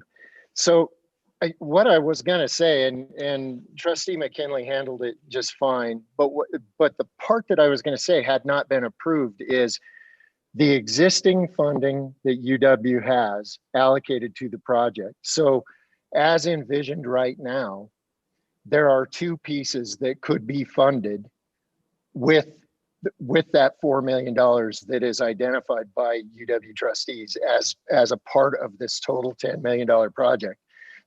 Those pieces would sort of bookend on Lewis Street. There'd be a piece down by 9th, basically 9th to 11th, or 9th to 10th rather, that would allow a tie-in for that science building to the campus.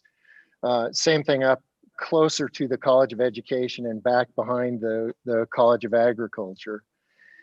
Again, it has to do primarily, the reason those are the priorities right now is because of the tie-in and related ADA access that it would provide. And so what I was trying to say before my microphone inopportunely cut out was that those portions, we actually have the design ready to go for a January trustee meeting. And it does tie into this entire overall $10 million project. that was requested here. So the trustees have absolutely approved the submission of that $10 million budget, and that's for the entirety of Lewis Street, at least up to 13th Street, from 9th to 13th. So I hope that helps a little bit. Okay, appreciate it. Mr. Chairman, if I know we're running out of time and we've covered the major budget items, but if you'd let me, I'd like to just make a couple of concluding comments. Well, I think we had a question from Senator Steinman. Oh, sure. Thank you, Mr. Chairman. And a couple of years ago, we were there for the Ag Committee. We toured the campus and the College of Ag, and after those disproportionate cuts were made. And so at that time, I think Mr. Jewell was there and some of you other folks, good to see you again. And you had indicated that there was a strategic plan with the order of construction that you were working on at that time. Has that been completed, and could you provide that to us? It might help us with some of the decisions that would come about for us to see that document if it was completed. Thank you. Mr. Chairman. Go ahead.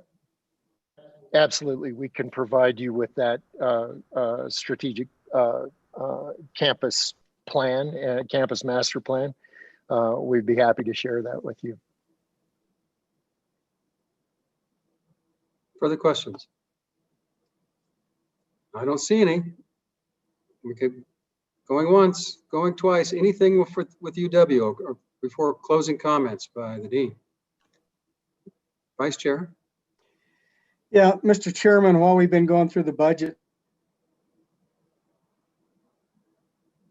You cut out, Larry.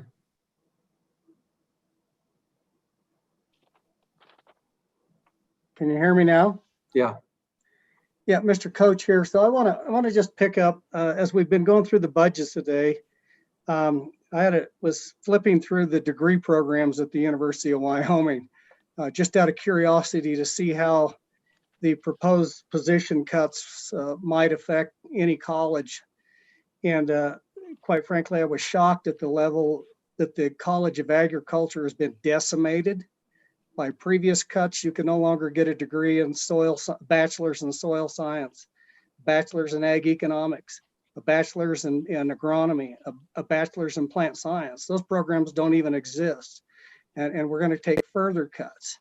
But it picks up on something that you said earlier, Mr. Chairman, about, it was interesting to see the cuts that came out of the legislative priorities.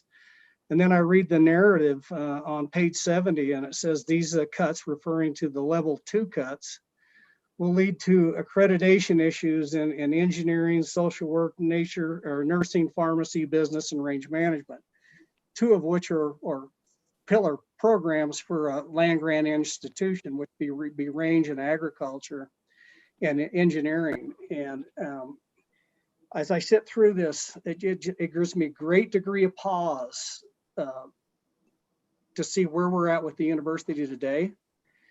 I can get a degree in French, I can get a degree in German, I can get a degree in art history, but if I'm a sugar beet producer or a barley producer or a bean producer, if I'm a federal agency looking for soil scientists, agronomists to work with our producers in Wyoming, we don't produce those with Wyoming kids for Wyoming jobs anymore in the College of Agriculture, and it's very disconcerting. So I see this giant disconnect, Mr. Chairman and President Sedell, and it just continues to bother me that there is this disconnection between the University of Wyoming and how we service the people of the state of Wyoming. And it's just glaring to me when I look at the degree programs that you can't get. No longer a bachelor's degree in agriculture and all of those fields which we have a demand for in the state of Wyoming. So it's not so much as a question. I just think we have some glaring problems moving forward. And certainly in my mind, it revolves back around just what the heck are the priorities at the University of Wyoming. With that, I appreciate the time and the effort. I think we have some combined challenges. I think we all want the same thing, which is a very robust university that we're all proud of. But I think we got a hell of a lot of work ahead of us to get back to that, because right now what I see, I'm not overly proud of. Further comments? All right, seeing none. Gentlemen, thank you very much. It's been sorry to keep you up, keep you waiting, but we did a good job of getting done on time. That's the one good thing about it. All right. Mr. Chairman. Please. I'm sorry, I don't want to, I'd hate to prolong the meeting because I know everyone's exhausted, but I would like to respond to Senator Hicks because, I think it's something everyone should know. I came here because I thought I could really help advance the university, in particular in terms of addressing the needs of the state for economic development. And I am absolutely committed to that. And I am going to be looking with the deans and with the communities, with companies that I hope we would have as partners, with the legislature, with all stakeholders to make sure that we make decisions that help address the future of the state. And exactly to your point, Senator Hicks, I think the situation that we're found ourselves in here is that prior cuts did devastate in a sense because they were not done strategically. And I'm absolutely committed to not just following what happened to be available, and that does further damage the College of Agriculture and some other programs, but looking at what the state absolutely needs. And we're going to make hard decisions going forward. So I'm completely with you. And I think with everyone here to make sure that we take the kinds of decisions that we know will advantage the state given the resources we have available right now. So I'm completely committed to that. I just also want to say, I know we're all in the same place here in terms of really wanting to make sure that the university continues to be an engine for the state's economy, for the well-being, for the education of the next generation of workforce. And so no one wants to be in this situation, and I'm committed to working with you. And in particular, to my own late expertise in life, which is around economic development, I am completely committed to that. And I'm working closely with the community colleges, and I think you'll see that there are opportunities for us to work together there in ways we never have before to align the whole state educational system, also with Superintendent Balo, to make sure that we provide the kind of education that leads the state into the 21st century. That's going to include more engineering, more computing, more entrepreneurship, hubs of innovation, things like that. But we'll have to have the resources to do it. And right now, of course, with step 2 budget cuts, we're going to be very aggressive about addressing the problems we have in front of us. We really do think that step 3 budget cuts would be further devastation to the university and to the future of the state's economy.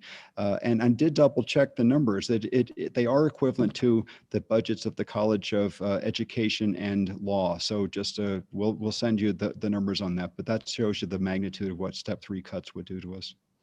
So anyway, thanks for your time today. We appreciate it. And we appreciate your enthusiasm and your desire to make this the best state and the best college we can make it. So thank you. Yeah, thank you, Ed. Thank you, everybody. Committee, Don, you want to bring us up to date?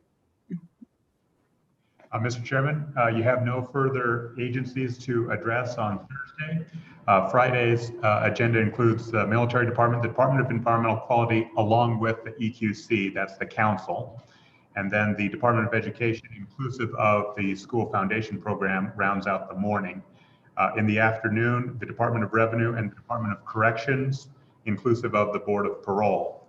You have probably been receiving a couple of emails this afternoon regarding public comment. All public comment is currently scheduled for Tuesday afternoon.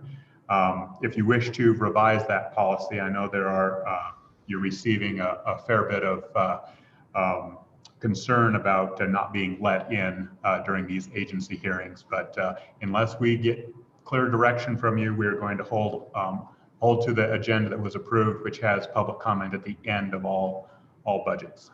Well, Don, I can understand their issues, but if we were doing public comment, we wouldn't even be halfway done through the day. So we couldn't do the job that we're supposed to.